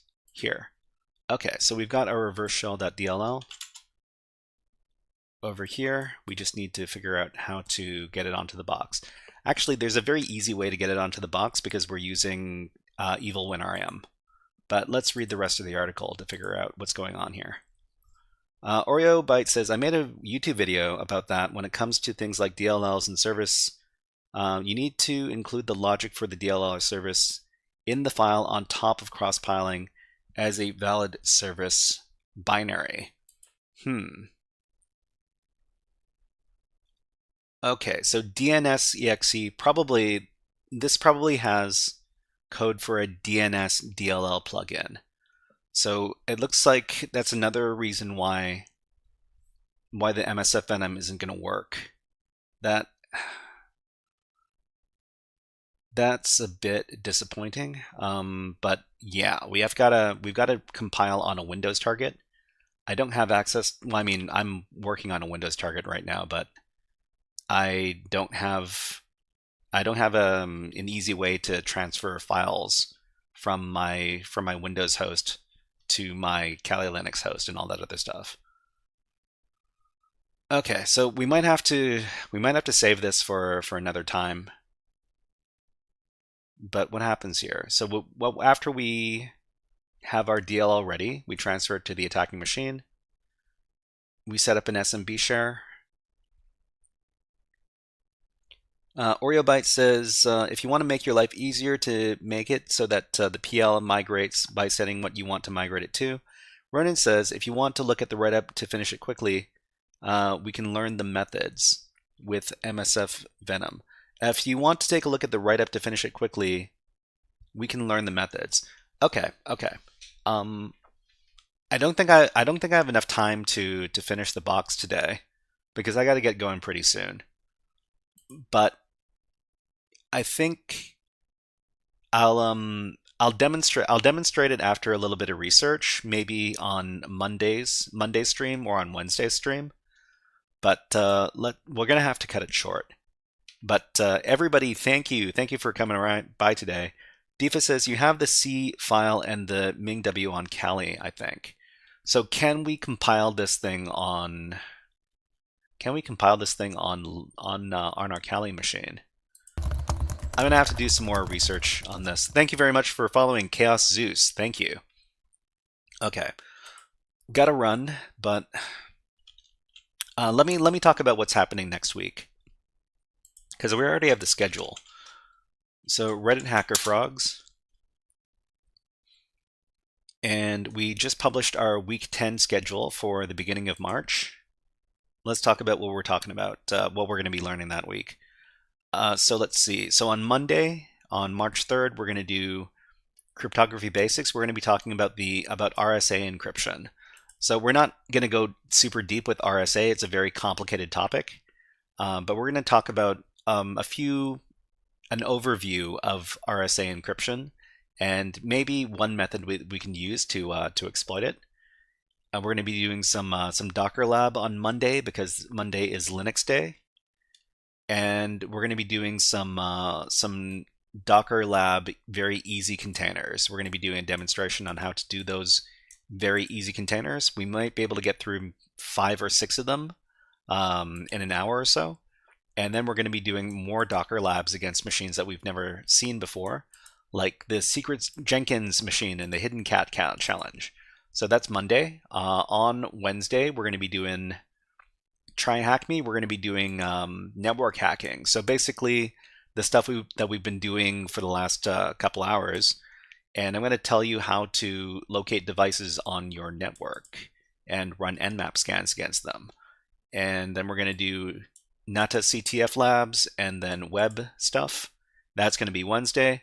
On Friday, this is our Windows Day, and then we're going to be doing more Windows Active Directory challenges. OreoBite says, may I DM you on Discord to share what I'm talking about for the next time you do this box? Yeah. Send me, OreoBite, why don't you send me a message on Twitch Whispers, and we can talk about it in just a bit. Big and Tasty says, great stream, thank you for the content. Thank you very much to everybody who came by today. Before we get out of here, let's see if we can raid into another InfoSec streamer. There is no other InfoSec streamer. Okay, let's take a look at twitch.tv and see if there's any fun people streaming on there.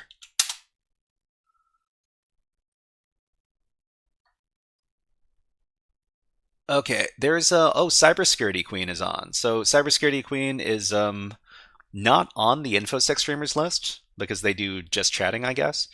But they also do cybersecurity stuff, and yeah. So let's raid into that channel. All right. So before we go, when you arrive on Cybersecurity Queen's channel, please give this raid message: hip hop hack, just like that. Thank you. Let's do shoutouts to everybody who came by today. Thank you very much to Cybernerd Dante and Big and Tasty, OreoBite, Defus, Ronan, and who else is here? Chaos Zeus, thank you, and Shabala, thank you for coming by. And am I missing anybody? There are some people on YouTube as well. I guess MC25, thank you very much. And all right, so we're going to Tygrail. Yes, Tygrail is one of our YouTube viewers. All right, so let's raid into Cybersecurity Queen's. Chatsubo says lurks. Thank you very much for coming by. So when you arrive on Cybersecurity Queen's channel, please give this message right here: hip hop hack. And before we go, let's do one last hack the planet. Hack the planet! Hack the planet! Shut up and get in. Oh, how do you spell her channel name? It's Cybersecurity Queen. All right, everybody. Thank you very much for coming by today. Have a great weekend, and we will be hacking the planet more next week. We'll see you next time, and 5, 4, 3, 2, 1, raid!